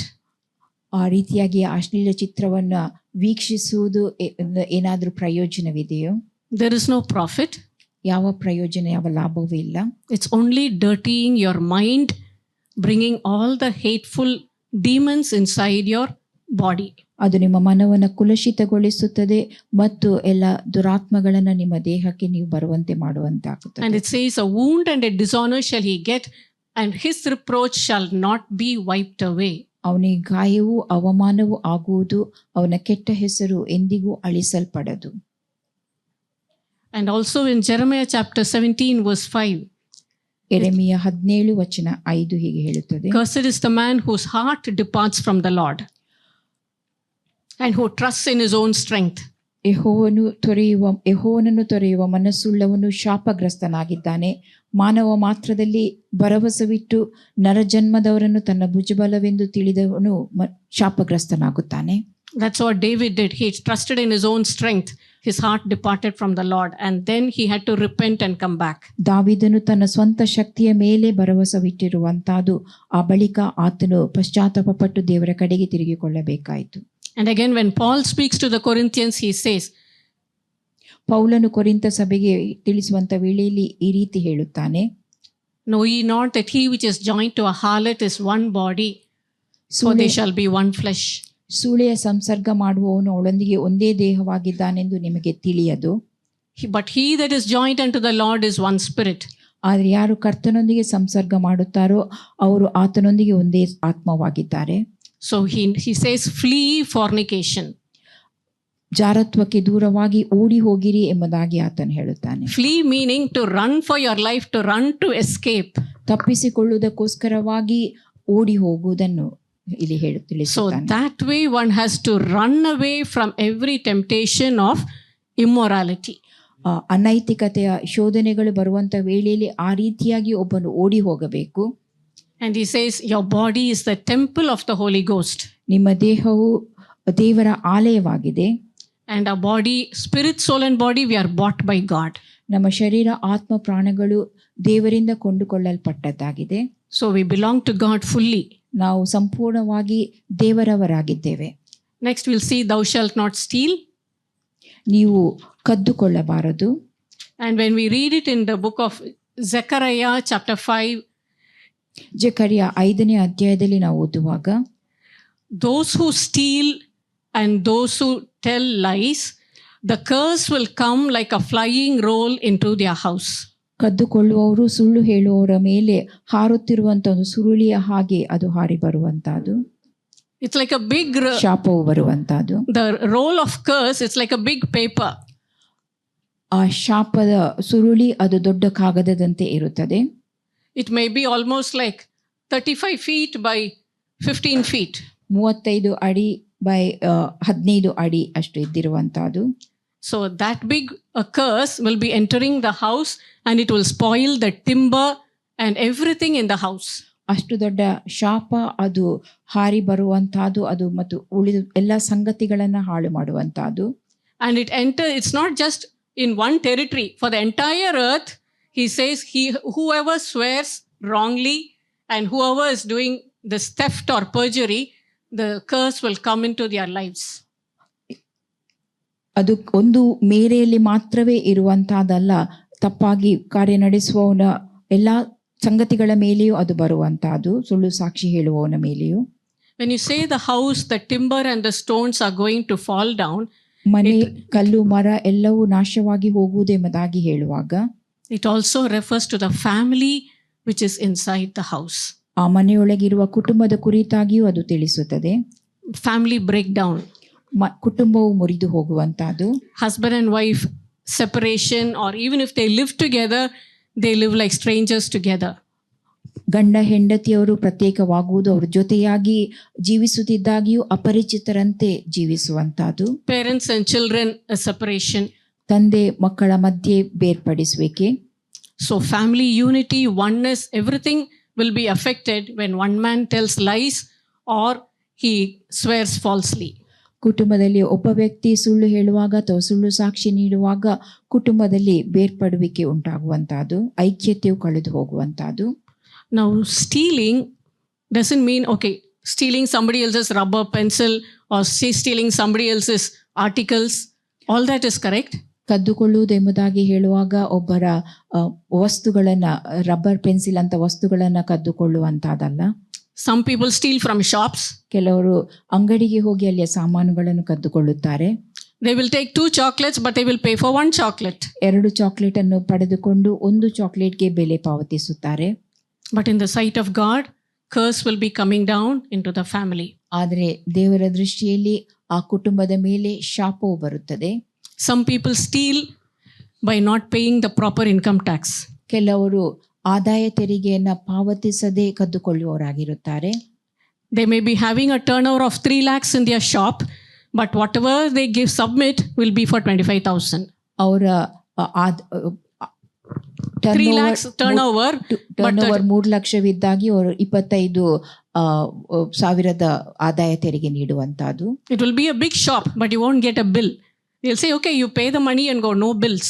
So that means while auditing, nothing is accounted for. ದೊಡ್ಡ ಅಂಗಡಿ ಅದಾಗಿರುತ್ತದೆ, ಆದರೆ ಅವರು ಬಿಲ್ಗಳನ್ನು ನೀಡುವುದಿಲ್ಲ, ಲೆಕ್ಕವನ್ನು ಸರಿಯಾಗಿ ಒಪ್ಪಿಸದೇ ಇರುವಂತಹದ್ದು, ಆದಾಯ ತೆರಿಗೆಯನ್ನು ಸರಿಯಾಗಿ ಪಾವತಿಸದೇ ಇರುವಂತಹದ್ದು. The same thing when we come to Malachi also, God says, you have robbed me. Malachi ಪುಸ್ತಕದ ಕಡೆಗೆ ನಾವು ಬರುವಾಗಲೂ ಅದನ್ನೇ ನೋಡುತ್ತೇವೆ, ನೀವು ನನ್ನದನ್ನು ಕದ್ದುಕೊಂಡಿದ್ದೀರಿ ಎಂಬುದಾಗಿ ಆತನು ತಿಳಿಸುವಂತ. And God says, you return to me, and the people were saying, why should we return to you? We are only with you only. No, that's what they were the way speaking. ದೇವರು ನನ್ನ ಕಡೆಗೆ ತಿರುಗಿಕೊಳ್ಳಿರಿ ಎಂಬುದಾಗಿ ಹೇಳುವಾಗ ನಾವು ನಿನ್ನೊಂದಿಗೆ ಇದ್ದೇವೆ ಎಂಬುದನ್ನ ಅವರು ತಿಳಿಸುವಂತಹದ್ದು. That means from their forefathers, the Israelites were not paying tithes. ಅವರ ಪೂರ್ವಜರಿಂದ ಆ ಕಾಲದಲ್ಲಿ ಅವರು ದಶಮಾಂಶವನ್ನು ಕೊಡದೇ ಇದ್ದವರಾಗಿದ್ದರು. He says, Malachi 3:8, will a man rob God, yet you have robbed me in tithes and offerings. Malachi 3:8 ಹೀಗೆ ಹೇಳುತ್ತದೆ, ಮನುಷ್ಯನು ದೇವರದ್ದನ್ನು ಕಳ್ಳತನ ಮಾಡುವನು, ನೀವು ದಶಮ ಭಾಗವನ್ನ ಅರ್ಪಿಸದೆ ಹೋಗಿದ್ದೀರಿ ಎಂಬುದನ್ನು ಆತನು ತಿಳಿಸುತ್ತಾನೆ. And therefore he says, you're cursed with a curse, the entire nation, not just 1 or 2, entire nation was cursed. ಈ ಸಮಸ್ತ ಜನಾಂಗವೇ ಶಪಿಸಲ್ಪಟ್ಟಿದೆ ಎಂಬುದಾಗಿ ಆತನು ತಿಳಿಸುತ್ತದೆ. And he says, bring all the tithes into the storehouse. ಪೂರ್ಣ ದಶಮಾಂಶವನ್ನ ನನ್ನ ಆಲಯಕ್ಕೆ ತನ್ನಿರಿ ಎಂಬುದಾಗಿ, ನನ್ನ ಬೊಕ್ಕಸಕ್ಕೆ ತನ್ನಿರಿ ಎಂಬುದಾಗಿ ಆತನು ಹೇಳುತ್ತಾನೆ. And the GNT version says, bring the full amount of your tithes to the temple. ನಿಮ್ಮ ದಶಮಾಂಶದ ಇಡೀ ಭಾಗವನ್ನೇ ನೀವು ದೇವಾಲಯಕ್ಕೆ ತನ್ನಿರಿ ಎಂಬುದಾಗಿ GNT ಭಾಷಾಂತರ ಹೇಳುತ್ತದೆ. If your gross income is 1,000 rupees, you set aside 100 rupees for tithe. ನಿಮ್ಮ ಆದಾಯ 1,000ವಾಗಿದ್ದಲ್ಲಿ ನೀವು 100 ರೂಪಾಯಿಯನ್ನ ದಶಮ ಭಾಗವಾಗಿ ಕೊಡಬೇಕು. And out of the balance 900 rupees, you take and give for offering. ಉಳಿದ 900 ರೂಪಾಯಿಯಿಂದಲೂ ನೀವು ಕಾಣಿಕೆಯಾಗಿ ಮತ್ತೆ ಕೊಡಬೇಕು. You can't take the tithe money 100 rupees and say, little by little, 50 rupees I will give here, 20 rupees I will give later, another 20 later, another 10 for the last Sunday I will keep it. That is a wrong way. ನೀವು ದಶಮ ಭಾಗದ 100 ರೂಪಾಯಿನ ತೆಗೆದಿಟ್ಟು ಆ 100 ರೂಪಾಯಿಯಿಂದ 50 ರೂಪಾಯಿನ ಇಲ್ಲಿ ಕೊಡುವಂತಹದ್ದು, ಮತ್ತೆ 30 ರೂಪಾಯಿನ ಇಲ್ಲಿ ಕೊಡುವಂತಹದ್ದು, 20 ರೂಪಾಯಿನ ಕೊಟ್ಟು ಕೊನೆಯ ವಾರದಲ್ಲಿ 10 ರೂಪಾಯಿನ ಹಾಕುವಂತಹದ್ದು, ಅದು ಸರಿಯಲ್ಲ. When the minute you get your income, the first thing out of your income, suppose you are getting it you may get it on the 1st of a month, or it can come on 15th of a month, or it come at the end of the month. When it comes, the first thing out of your income should be to God the tithe. That is honoring God with the first. ನಿಮ್ಮ ಸಂಬಳ ನಿಮಗೆ ತಿಂಗಳ 1ನೇ ತಾರೀಕಿನಂದು ಬರಬಹುದು, ಅಥವಾ 15ನೇ ತಾರೀಕು 10ನೇ ತಾರೀಕು ಯಾವಾಗ ಅದು ದೊರಕುತ್ತದೋ ಆ ಸಮಯದಲ್ಲಿ ನೀವು ದಶಮ ಭಾಗವನ್ನ ಪ್ರತ್ಯೇಕಿಸಿ ದೇವರಿಗೆ ಕೊಡಬೇಕು. It's not like after my expenses then I will give my tithe. Later taking your second check or your third check will be the tithe. That is the attitude in the heart, that is God has become lesser. ನೀವು ಖರ್ಚು ವೆಚ್ಚಗಳನ್ನೆಲ್ಲ ತೆಗೆದ ಬಳಿಕ ಉಳಿದದರಲ್ಲಿ ದಶಮ ಭಾಗವನ್ನು ಕೊಟ್ಟಲ್ಲಿ ನೀವು ದೇವರಿಗೆ ಕೊಡತಕ್ಕಂತ ಸ್ಥಾನವನ್ನು ಕೊಡದೇ ಇರುವುದಾಗಿರುತ್ತದೆ. Because as soon as you get the 1,000 rupees, it's thank you Lord, you have given me this 1,000 rupees. So 100 rupees I take it, I keep it safely for you, Father God, because you gave this 1,000 to me to enjoy. ನೀವು 1,000 ರೂಪಾಯಿಯನ್ನು ಸಂಬಳವಾಗಿ ಪಡೆದುಕೊಂಡಲ್ಲಿ ಆ 1,000 ರೂಪಾಯಿಗೆ ದೇವರಿಗೆ ಕೃತಜ್ಞತೆಯನ್ನು ಸಲ್ಲಿಸಿ ಈ 1,000 ನಿನ್ನಿಂದ ಕೊಡಲ್ಪಟ್ಟದು ಎಂಬುದಾಗಿ ಕೃತಜ್ಞತೆಯನ್ನು ಸಲ್ಲಿಸುತ್ತಾ ಅದರ ದಶಮ ಭಾಗವನ್ನ ಪ್ರತ್ಯೇಕವಾಗಿ ದೇವರಿಗೆ ಸಲ್ಲಿಸುವಂತಹದ್ದು. Abel honored God with the firstlings of the flock.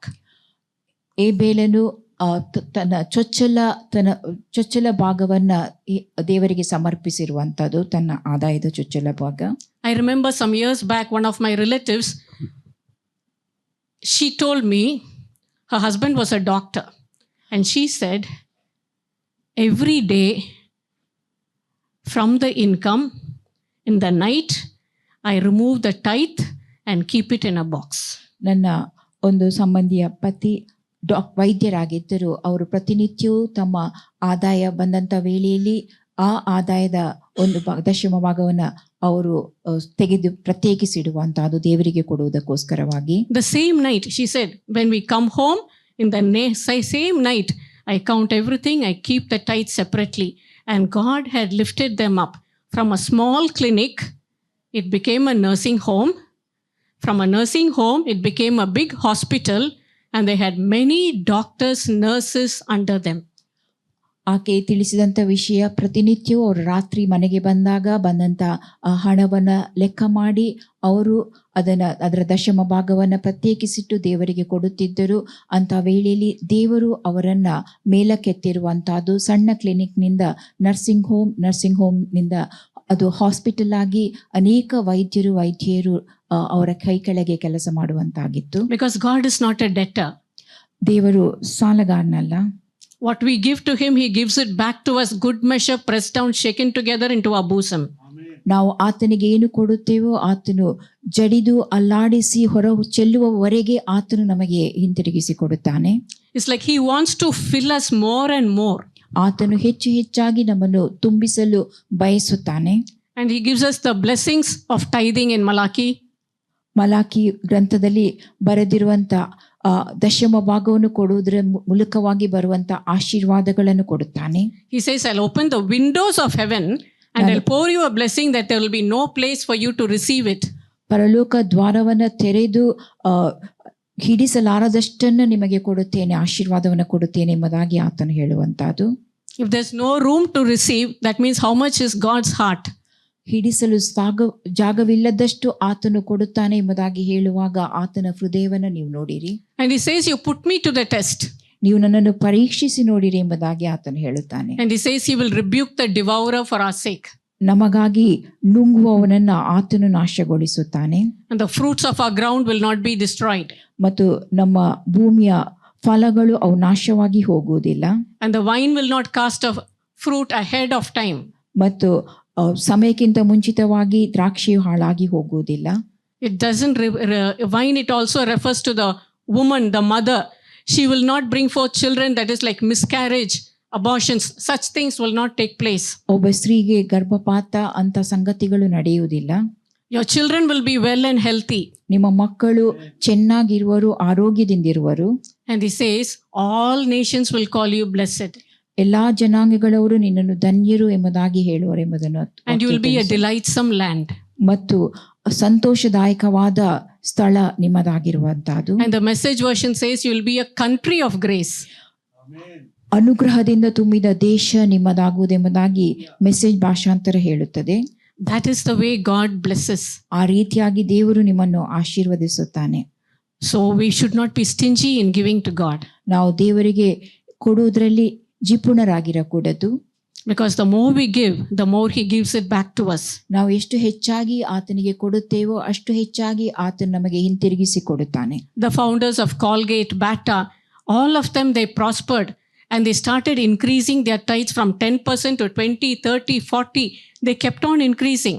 Colgate Bata ಇದರ ಸಂಸ್ಥಾಪಕರು ಅವರು ಯಾವುದನ್ನು ಹಿಂದಕ್ಕಿಟ್ಟುಕೊಳ್ಳದೆ ದಶಮ ಭಾಗ ಮಾತ್ರವಲ್ಲದೆ ಮತ್ತಷ್ಟು ಹೆಚ್ಚನ್ನ ಅವರು ಕೊಡುತ್ತಾ ಹೋದರು. And when we come to the book of ಹಗಾಯ್ ಪುಸ್ತಕವನ್ನು ನೋಡುವಾಗ, and he says in 1:6, it's like you're earning wages to put it into a bag of holes. ನೀವು ತೂತಿನಿಂದ ಕೂಡಿದ ಚೀಲದಲ್ಲಿ ನಿಮ್ಮ ಸಂಬಳವನ್ನ ಹಾಕುವಂತಹದ್ರ ಕುರಿತಾಗಿ ಅಲ್ಲಿ ಬರೆಯಲ್ಪಟ್ಟಿದೆ. The bag of holes, the money you put in, everything will go down.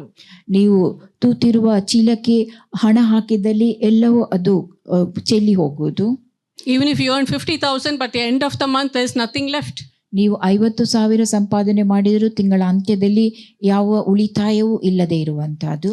And God says, because you are running to your own house and you have neglected my house. ನೀವು ನಿಮ್ಮ ಮನೆ ಕೆಲಸಕ್ಕೆ ತವಕ ಪಡುತ್ತೀರಿ, ನನ್ನ ಮನೆಯನ್ನ ಅಲಕ್ಷ್ಯ ಮಾಡಿದ್ದೀರಿ ಎಂಬುದಾಗಿ ದೇವರು ತಿಳಿಸುವಂತಹದ್ದು. And he says, that is why you return. From the days of your fathers you have gone away, but now you return. ನಿಮ್ಮ ಪೂರ್ವಿಕರ ಕಾಲದಿಂದ ನೀವು ನನ್ನಿಂದ ದೂರವಾಗಿ ಹೋಗಿದ್ದೀರಿ, ಈಗ ನನ್ನ ಕಡೆಗೆ ಬನ್ನಿರಿ ಎಂಬುದಾಗಿ ಆತನು ಕರೆಯುತ್ತಾನೆ. So everything is, God is looking into our hearts. ಎಲ್ಲಾ ವಿಷಯವನ್ನು ನಾವು ನೋಡುವಾಗ ದೇವರು ಹೃದಯವನ್ನ ಪರೀಕ್ಷಿಸುವವನಾಗಿರುತ್ತಾನೆ. And these days we have so much of credit cards, debit cards, different cards. ಈ ದಿನಗಳಲ್ಲಿ ಡೆಬಿಟ್ ಕಾರ್ಡ್, ಕ್ರೆಡಿಟ್ ಕಾರ್ಡ್ ಹಾಗೂ ಅನೇಕ ಇಂಥ ರೀತಿಯ ಕಾರ್ಡ್ಗಳಿರುತ್ತವೆ. If you have money on hand, you will use your debit card. ನಿಮ್ಮ ಕೈಯಲ್ಲಿ ಹಣವಿದ್ದಲ್ಲಿ ನೀವು ಡೆಬಿಟ್ ಕಾರ್ಡ್ ಅನ್ನು ಉಪಯೋಗಿಸುತ್ತೀರಿ. If you don't have money, you use the credit card and the next month you pay the bank.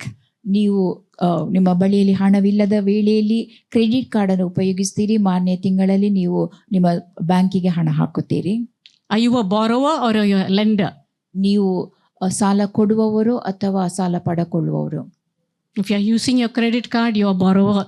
ನೀವು credit card ಅನ್ನು ಉಪಯೋಗಿಸಿದಲ್ಲಿ ಸಾಲ ಪಡೆಕೊಳ್ಳುವವರಾಗಿರುತ್ತೀರಿ. And the borrower is servant to the lender. ಮತ್ತು ಸಾಲ ಪಡೆಕೊಳ್ಳುವವರು ಸಾಲ ಕೊಡುವವನಿಗೆ ದಾಸನಾಗಿರುತ್ತಾನೆ. You may say, I use it, but I pay it off. ನಾನು ಉಪಯೋಗಿಸುತ್ತೇನೆ, ಬಳಿಕ ನಾನು ಹಿಂತಿರುಗಿಸುತ್ತೇನೆ ಎಂಬುದಾಗಿ ನೀವು ಹೇಳುವವರಾಗಿದ್ದಿರಬಹುದು. But it will be good to pray to God and say, Lord, without using credit card, help me to pay immediately. ನಾನು credit ಕಾರ್ಡನ್ನು ಬಳಸಿಕೊಳ್ಳದೆ ಎಲ್ಲವನ್ನು ಕೂಡಲೇ ಸಲ್ಲಿಸಲಿಕ್ಕೆ ಆಗುವಂತೆ, ಪಾವತಿಸಲಿಕ್ಕೆ ಆಗುವಂತೆ ಸಹಾಯಿಸಿ ಎಂಬುದಾಗಿ ನೀವು ದೇವರನ್ನು ಬೇಡಿಕೊಳ್ಳುವವರಾಗಿರಬೇಕು. That is the best way. ಅದು ಉತ್ತಮವಾದ ರೀತಿಯಾಗಿರುತ್ತದೆ. Instead of going to bed with so many creditors waiting for you. ಸಾಲ ತೆಗೆದುಕೊಂಡವರು ನಿಮಗೋಸ್ಕರವಾಗಿ ಕಾಯುತ್ತಾ ಇರುವಂತ ವೇಳೆಯಲ್ಲಿ ನೀವು ನಿದ್ರಿಸಲು ಹೋಗುವಂತಹದ್ದು. And then Jesus says in Matthew 23:23, ಮತ್ತಾಯ 23:23 ಯೇಸು ಹೇಳುವಂತಹದ್ದು, you should tithe, yes, but do not neglect the more important things. ನೀವು ದಶಮ ಭಾಗವನ್ನು ಕೊಡುತ್ತೀರಿ, ಆದರೆ ಅದಕ್ಕಿಂತ ಮಹತ್ವವುಳ್ಳ ಸಂಗತಿಯನ್ನು ನೀವು ನಿರ್ಲಕ್ಷ್ಯ ಮಾಡಬಾರದು. Because so many people say in the New Testament there is no such commandment to give tithes. ದಶಮ ಭಾಗವನ್ನು ಕೊಡುವುದರ ಕುರಿತಾದ ಆಜ್ಞೆ ಹೊಸ ಒಡಂಬಡಿಕೆಯಲ್ಲಿ ಇಲ್ಲ ಎಂಬುದಾಗಿ ಅನೇಕರು ಹೇಳುತ್ತಾರೆ. There is no commandment. ಅಂತ ಆಜ್ಞೆ ಇಲ್ಲ. But Jesus said, ಆದರೆ ಯೇಸು ಹೇಳಿದ್ದು, you give the tithe, at the same time you don't neglect the aspects of justice, mercy and faith. ದಶಮ ಭಾಗವನ್ನು ನೀವು ಕೊಡಬೇಕು, ಅದೇ ಸಮಯದಲ್ಲಿ ನೀವು ನ್ಯಾಯವನ್ನು, ಕರುಣೆಯನ್ನು, ನಂಬಿಕೆಯನ್ನು ಪಾಲಿಸುವವರಾಗಿರಬೇಕು. And Paul said, 2 Corinthians chapter 9 verse 7 onwards, 2 ಕೊರಿಂಥ 9ನೇ ಅಧ್ಯಾಯ ವಚನ 7ರಿಂದ ಮುಂದಕ್ಕೆ ಪೌಲನು ಹೇಳುವಂತಹದ್ದು, God loves a cheerful giver. ಸಂತೋಷವಾಗಿ ಕೊಡುವವನ ಮೇಲೆ ದೇವರಿಗೆ ಪ್ರೀತಿಯುಂಟು. And he says, God is able to make all grace abound toward you, always having all sufficiency in all things, that you may abound to every good work or all good works. ದೇವರು ಸಕಲ ವಿಧವಾದ ದಾನಗಳನ್ನು ನಿಮಗೆ ಧಾರಾಳವಾಗಿ ಅನುಗ್ರಹಿಸುವುದಕ್ಕೆ ಶಕ್ತನಾದ್ದರಿಂದ ನೀವು ಯಾವಾಗಲೂ ಎಲ್ಲಾ ವಿಷಯಗಳಲ್ಲಿ ಪರಿಪೂರ್ಣತೆಯುಳ್ಳವರಾಗಿ ಸಕಲ ಸತ್ಕಾರ್ಯಗಳನ್ನು ಹೇರಳವಾಗಿ ಮಾಡುವವರಾಗಿರಬೇಕು. Amen. How many alls? All grace, always having all sufficiency, all things for all good work. 5 alls. ದೇವರು ಸಕಲ ವಿಧವಾದ ದಾನ ಹಾಗೂ ಯಾವಾಗಲೂ ಎಲ್ಲಾ ವಿಷಯಗಳಲ್ಲಿಯೂ ಪರಿಪೂರ್ಣರಾಗಿರುವಂತಹದ್ದು, ಸಕಲ ಸತ್ಕಾರ್ಯಗಳನ್ನು ಹೇರಳವಾಗಿ ಮಾಡುವಂತಹದ್ರ ಕುರಿತಾಗಿ ನೋಡುತ್ತೇವೆ. Is God a stingy God or a generous God? ದೇವರು ಜಿಪುಣನಾಗಿದ್ದಾನೋ ಅಥವಾ ಉದಾರವಾಗಿ ಕೊಡುವವನಾಗಿದ್ದಾನೋ? If God is so generous, ದೇವರು ಅಷ್ಟು ಉದಾರವಾಗಿ ಕೊಡುವವನಾದ ಕಾರಣ, and if He's giving you the Holy Spirit generously, ಆತನು ಪವಿತ್ರಾತ್ಮ ದಾನವನ್ನು ಧಾರಾಳವಾಗಿ ಕೊಡುವುದರ ಮೂಲಕವಾಗಿ, will the Holy Spirit inspire you to be generous or stingy? ಆ ಪವಿತ್ರಾತ್ಮನು ನೀವು ಜಿಪುಣರಾಗಿ ಕೊಡುವಂತೆ ನಿಮ್ಮನ್ನ ಪ್ರೇರೇಪಿಸುತ್ತಾನೋ ಅಥವಾ ಉದಾರವಾಗಿ ಕೊಡುವಂತೆ ಪ್ರೇರೇಪಿಸುತ್ತಾನೋ? There's no commandment to say give tithe, but what is hinted or what is advised from the word is give generously. More than your tithe, you give generously. ದಶಮ ಭಾಗವನ್ನು ಕೊಡಬೇಕೆಂಬಂತ ಆಜ್ಞೆ ಇಲ್ಲ, ಆದರೆ ಪವಿತ್ರಾತ್ಮನು ಧಾರಾಳವಾಗಿ ಕೊಡಬೇಕು ಎಂಬುದನ್ನ ತಿಳಿಸುವಂತಹದ್ದು. The more we give, the more we are blessed. ನಾವು ಎಷ್ಟು ಹೆಚ್ಚಾಗಿ ಕೊಡುತ್ತೇವೆಯೋ ಅಷ್ಟು ಹೆಚ್ಚಾಗಿ ಆಶೀರ್ವದಿಸಲ್ಪಡುತ್ತೇವೆ. We are having a better covenant with better promises. ಉತ್ತಮ ವಾಗ್ದಾನ, ಉತ್ತಮ ಒಡಂಬಡಿಕೆ ನಮಗಿರುವಂತಹದ್ದು. You test and see. ಪರೀಕ್ಷಿಸಿ ನೋಡಿರಿ. Next we'll see, thou shalt not bear false witness against thy neighbor. ನಿಮ್ಮ ನೆರೆಯವನ ವಿಷಯವಾಗಿ ಸುಳ್ಳು ಸಾಕ್ಷಿ ಕೊಡಬಾರದು. And also thou shalt not covet thy neighbor's family and property. ನಿಮ್ಮ ನೆರೆಯವರ ಕುಟುಂಬ ಹಾಗೂ ಅವರ ಸೊತ್ತನ್ನು ಆಶಿಸಬಾರದು. Telling lies against your neighbor. ನಿಮ್ಮ ನೆರೆಯವರ ವಿಷಯವಾಗಿ ಸುಳ್ಳು ಹೇಳುವಂತಹದ್ದು. It can be like one child telling lies about the brother to the mother. ಒಬ್ಬ ಮಗು ತನ್ನ ಸಹೋದರನ ವಿಷಯವಾಗಿ ತಂದೆ ತಾಯಿಗೆ ಸುಳ್ಳು ಹೇಳುವಂತಹದ್ದು. Or it can be one student telling lies about a fellow student to the teacher. ಒಬ್ಬ ವಿದ್ಯಾರ್ಥಿ ತನ್ನ ಜೊತೆ ವಿದ್ಯಾರ್ಥಿಯ ವಿಷಯವಾಗಿ ತನ್ನ ಉಪಾಧ್ಯಾಯನಿಗೆ ಅಥವಾ ಉಪಾಧ್ಯಾಯರಿಗೆ ಸುಳ್ಳು ಹೇಳುವಂತಹದ್ದು. Or a colleague telling lies about another colleague to the boss. ಉದ್ಯೋಗದ ಸ್ಥಳದಲ್ಲಿ ಒಬ್ಬ ಉದ್ಯೋಗಿ ಮತ್ತೊಬ್ಬ ಉದ್ಯೋಗಿ ವಿಷಯ ತಮ್ಮ ಮೇಲಧಿಕಾರಿಗಳಿಗೆ ಸುಳ್ಳು ಹೇಳುವಂತಹದ್ದು. What is the reason? ಕಾರಣವೇನು? That person is bad, I am good, so I must get the benefit. ಆ ವ್ಯಕ್ತಿ ಕೆಟ್ಟವನು, ನಾನು ಒಳ್ಳೆಯವನು, ಪ್ರಯೋಜನವನ್ನು ತಾನು ಪಡೆದುಕೊಳ್ಳಬೇಕು ಎಂಬುದಾಗಿ. That brings a curse. ಅದು ಶಾಪವನ್ನು ಬರಮಾಡುತ್ತದೆ. Sometimes it happens in joint families. Joint ಫ್ಯಾಮಿಲಿಗಳಲ್ಲಿ ಕೆಲವೊಮ್ಮೆ ಇಂಥ ಸಂಗತಿಗಳು ನಡೆಯುತ್ತವೆ. Telling lies about one another in the joint family. ಒಟ್ಟಾಗಿ ಸಹವಾಸ ಮಾಡುತ್ತಿರುವಂತಹ ಕುಟುಂಬದಲ್ಲಿ ಒಬ್ಬರು ಒಂದು ಕುಟುಂಬ ಮತ್ತೊಂದು ಕುಟುಂಬದ ವಿಷಯವಾಗಿ ಸುಳ್ಳು ಹೇಳುವಂತಹದ್ದು. That is strife. It brings about strife, envy and discord. ಅದು ಅಲ್ಲಿ ಕಲಹ, ದ್ವೇಷ, ಮತ್ಸರವನ್ನ ಅದು ಉಂಟು ಮಾಡುತ್ತದೆ. God hates it. ದೇವರದನ್ನು ದ್ವೇಷಿಸುತ್ತಾನೆ. Sometimes we might have been victims of such things. ಅಂತ ಸಂಗತಿಗಳಿಗೆ ನಾವು ಬಲಿಯಾದವರಾಗಿದ್ದಿರಬಹುದು. We need to release forgiveness to such people. ಅಂಥವರಿಗೆ ನಾವು ಕ್ಷಮೆ ಕೊಡಬೇಕು. We should not harbor that hatred. ಆ ದ್ವೇಷವನ್ನು ನಾವು ಮನದಲ್ಲಿ ಇಟ್ಟುಕೊಳ್ಳಬಾರದು. The moment we start blessing, blessings will come into our life. ನಾವು ಅವರನ್ನು ಆಶೀರ್ವದಿಸುವಾಗ ನಮ್ಮ ಜೀವಿತದ ಮೇಲೆ ಆಶೀರ್ವಾದಗಳು ಬಂದೊದಗುತ್ತವೆ. And also it's in Proverbs 11:9 it says, a hypocrite with his mouth destroyeth his neighbor. ಜ್ಞಾನೋಕ್ತಿ 11:9 ಹೀಗೆ ಹೇಳುತ್ತದೆ, ಧರ್ಮಭ್ರಷ್ಟನು ಬಾಯಿಂದ ನೆರೆಯವನನ್ನ ಹಾಳು ಮಾಡುವನು. Sometimes even in business people do that. ಉದ್ಯಮಿಗಳು ಕೆಲವೊಮ್ಮೆ ಈ ರೀತಿಯಾಗಿ ಮಾಡುತ್ತಾರೆ. If contractor A has got a good project and contractor B has not got it, what would contractor B do? He will go to the one who has given the project and say, contractor A is cheating you, so don't pay him the full amount.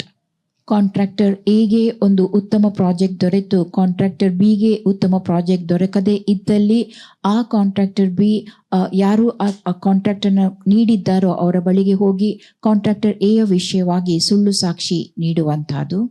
And after the work, contractor A does not get his due money.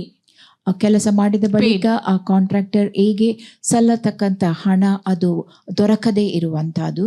And contractor B is happy.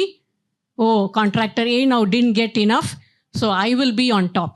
Contractor B ಸಂತೋಷ ಪಟ್ಟುಕೊಳ್ಳುವಂತಹದ್ದು, ಬೇಗ ಸಲ್ಲತಕ್ಕಂತ ಹಣ contractor ಎಗೆ ದೊರಕಲಿಲ್ಲ ಎಂಬುದರ ವಿಷಯವಾಗಿ. But the curse will be coming into contractor B's home and family. Contractor ಬಿಯ ಮನೆ ಹಾಗೂ ಕುಟುಂಬಕ್ಕೆ ಶಾಪವು ಅಲ್ಲಿ ಬಂದೊದಗುತ್ತದೆ. That is why they need to repent. ಆ ಕಾರಣದಿಂದಾಗಿ ಅವರು ಪಶ್ಚಾತ್ತಾಪ ಪಡಬೇಕಾಗುತ್ತದೆ. And then it says, you shall not covet anything that belongs to your neighbor. ನಿನ್ನ ನೆರೆಯವರಿಗೆ ಸಂಬಂಧಪಟ್ಟಂತ ಯಾವುದೇ ಸಂಗತಿಯನ್ನು ನೀನು ಆಶಿಸಬಾರದು. Anything. ಯಾವುದೇ ಸಂಗತಿ ಇದ್ದಿರಲಿ. Somebody has got a very beautiful bag, appreciate it. ಯಾರ ಬಳಿಯಲ್ಲಿ ಸುಂದರವಾದ ಬ್ಯಾಗ್ ಇದ್ದಲ್ಲಿ ಅದನ್ನ ನೀವು ಅದಕ್ಕೆ ವಿಷಯವಾಗಿ ಮೆಚ್ಚುಗೆ ಸೂಚಿಸಿರಿ. Beyond that, don't think you should have that bag. ಆ ಬ್ಯಾಗ್ ನನ್ನದಾಗಬೇಕೆಂಬುದಾಗಿ ನೀವು ಆಶಿಸಬಾರದು. Anything, whether it is their maid servant or whether it is their car or whether it is any other thing in their house, thou shalt not covet. ಅವರ ಗಂಡಾಳು, ಹೆಣ್ಣಾಳು, ಅವರ car ಆಗಿದ್ದಿರಬಹುದು, ಅವರ ಮನೆಯಲ್ಲಿರುವ ಯಾವುದೇ ಸಂಗತಿಯನ್ನ ನೀವು ಆಶಿಸಬಾರದು. Because in Hebrews 13:5 also Paul says, do not be afraid because God is your provider. Be content with what you have. ದೇವರು ನಿಮಗೆ ಒದಗಿಸುವವನು, ಭಯಪಡಬೇಡಿರಿ, ನಿಮ್ಮ ಬಳಿ ಏನಿದೆಯೋ ಅದರ ವಿಷಯವಾಗಿ ನೀವು ತೃಪ್ತಿಯಿಂದ ಇದ್ದೀರಿ ಎಂಬುದಾಗಿ ನಾವು ಇಬ್ರಿಯರ ಗ್ರಂಥದಲ್ಲಿ ನೋಡುವಂತಹದ್ದು. Amen. So we have seen all this now. We'll come back to Isaiah 53 verses 4 and 5.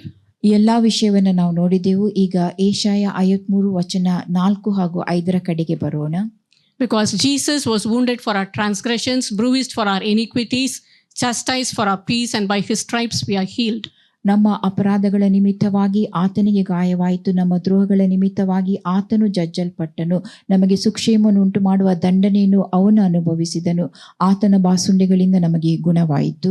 He was bruised for our curses, our disobedience which brought curses. ನಮ್ಮ ಅವಿಧೇಯತೆಯ ನಿಮಿತ್ತವಾಗಿ ನಮಗೆ ಶಾಪಗಳು ಬರುವಂತಾಯಿತು, ಅದರ ನಿಮಿತ್ತವಾಗಿ ಆತನು ಜಜ್ಜಲ್ಪಟ್ಟನು. He wore the crown of thorns and he bled so that every drop of blood would dissolve, would forgive the curse and the disobedience operating in our lives. ಆತನು ಮುಳ್ಳಿನ ಕಿರೀಟವನ್ನ ಧರಿಸಿಕೊಂಡಂತ ವೇಳೆಯಲ್ಲಿ ಸುರಿಸಲ್ಪಟ್ಟಂತ ಪ್ರತಿಯೊಂದು ಹನಿ ರಕ್ತ ನಮ್ಮ ಮೇಲೆ ಬಂದಿರುವಂತಹ ಶಾಪಗಳನ್ನ ಮುರಿದು ಹಾಕಿರುವಂತಹದ್ದು. Even that one drop of blood is powerful. ಒಂದು ಹನಿ ರಕ್ತ ಕೂಡ ಅದು ಬಲವುಳ್ಳದ್ದಾಗಿದೆ. We have to visualize how Jesus suffered and said, that drop of blood was for me. ನೀವು ನಿಮ್ಮ ಕಣ್ಣ ಮುಂದೆ ಆ ಒಂದು ರಕ್ತ ಹನಿ ಅದು ನನಗಾಗಿ ಸುರಿಸಲ್ಪಟ್ಟದ್ದು ಎಂಬುದನ್ನ ಕಾಣುವಂತಾಗಬೇಕು. For my problems, for my sin, my disobedience, my curses, for that Jesus shed his blood. ನನ್ನ ಶಾಪ, ನನ್ನ ಪಾಪ, ಇವುಗಳ ನಿಮಿತ್ತವಾಗಿ ಆತನು ಆ ರಕ್ತವನ್ನ ಸುರಿಸಿರುವಂತಹದ್ದು. I come under the blood of Jesus. ನಾನು ಆ ರಕ್ತದ ಅಡಿಯೆಗೆ ಬರುತ್ತೇನೆ. We must completely surrender to God. ನಾವು ಎಲ್ಲವನ್ನು ಸಂಪೂರ್ಣವಾಗಿ ದೇವರಿಗೆ Let's close our eyes. ಕಣ್ಣುಗಳನ್ನು ಮುಚ್ಚುವ. Father God, ತಂದೆಯಾದ ದೇವರೇ, we surrender ourselves to you, Father God. ನಮ್ಮನ್ನು ಸಂಪೂರ್ಣವಾಗಿ ನಿನ್ನ ಅಧೀನತೆಗೆ ಒಪ್ಪಿಸಿಕೊಡುತ್ತೇವೆ. We sincerely, Father God, grieve and repent and ask forgiveness for the sins of our forefathers and our own disobediences. ನಮ್ಮ ಪೂರ್ವಜರ ಪಾಪ ಹಾಗೂ ನಮ್ಮ ಅವಿಧೇಯತೆಯ ವಿಷಯಗಳಿಗೋಸ್ಕರವಾಗಿ ನಾವು ನಿನ್ನೊಡನೆ ಪಾಪ ಅರಿಕೆ ಮಾಡುತ್ತೇವೆ. Whether it was stealing, killing, lying, or whatever it was, we despised you, Father God. We ask forgiveness. ಕದ್ದುಕೊಳ್ಳುವಂತಹದ್ದು, ಸುಳ್ಳು ಹೇಳಿರುವಂತಹದ್ದು, ಕೊಲೆ ಮಾಡಿರುವಂತಹದ್ದು, ಇಂಥ ವಿಷಯಗಳನ್ನ ಮಾಡಿ ನಾವು ನಿನ್ನನ್ನು ತಿರಸ್ಕರಿಸಿರುವಂತಹದ್ದು.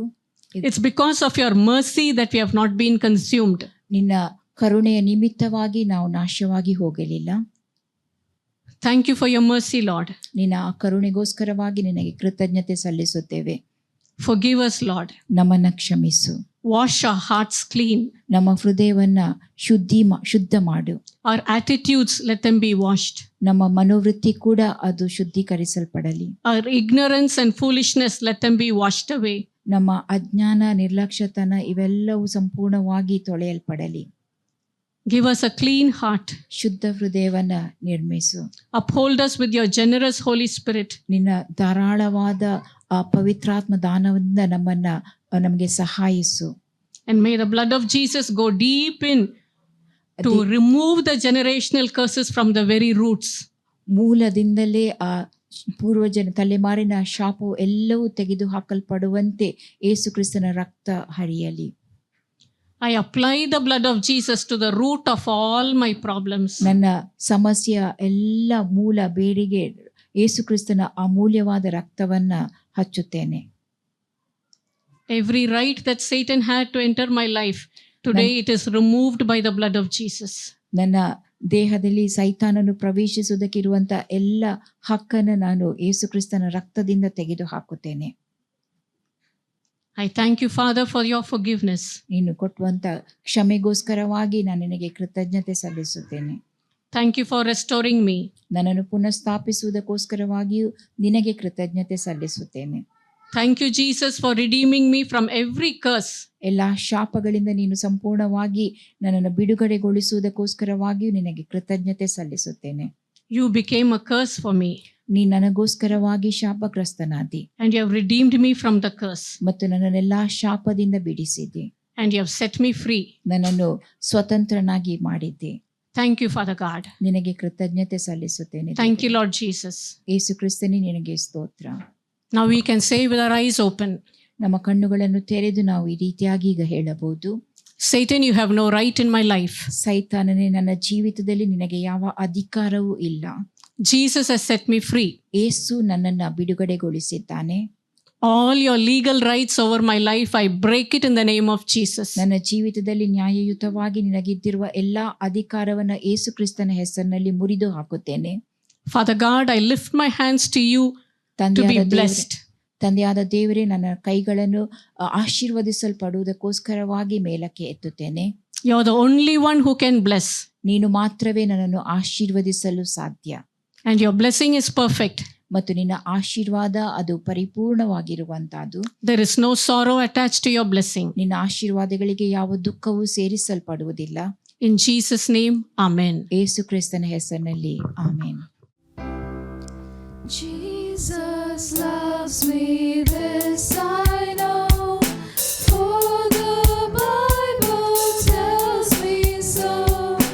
Little ones to Him belong, they are weak but He is strong. Yes, Jesus loves me. Yes, Jesus loves me. Yes, Jesus loves me. The Bible tells me so. Jesus loves me, He who died, heaven's gates to open wide. He will wash away my sin. Let this little child come in. Yes, Jesus loves me. Yes, Jesus loves me. Yes, Jesus loves me. The Bible tells me so. Jesus loves me, He will stay close beside me all the way. Thou hast bled and died for me. I will henceforth live for thee. Yes, Jesus loves me. Yes, Jesus loves me. Yes, Jesus loves me. The Bible tells me so. The Bible tells me so. All right, we'll have the closing prayer. Our loving Heavenly Father, Lord God, we are ever so grateful, O Lord God, for all your kindness, your mercy, and your goodness.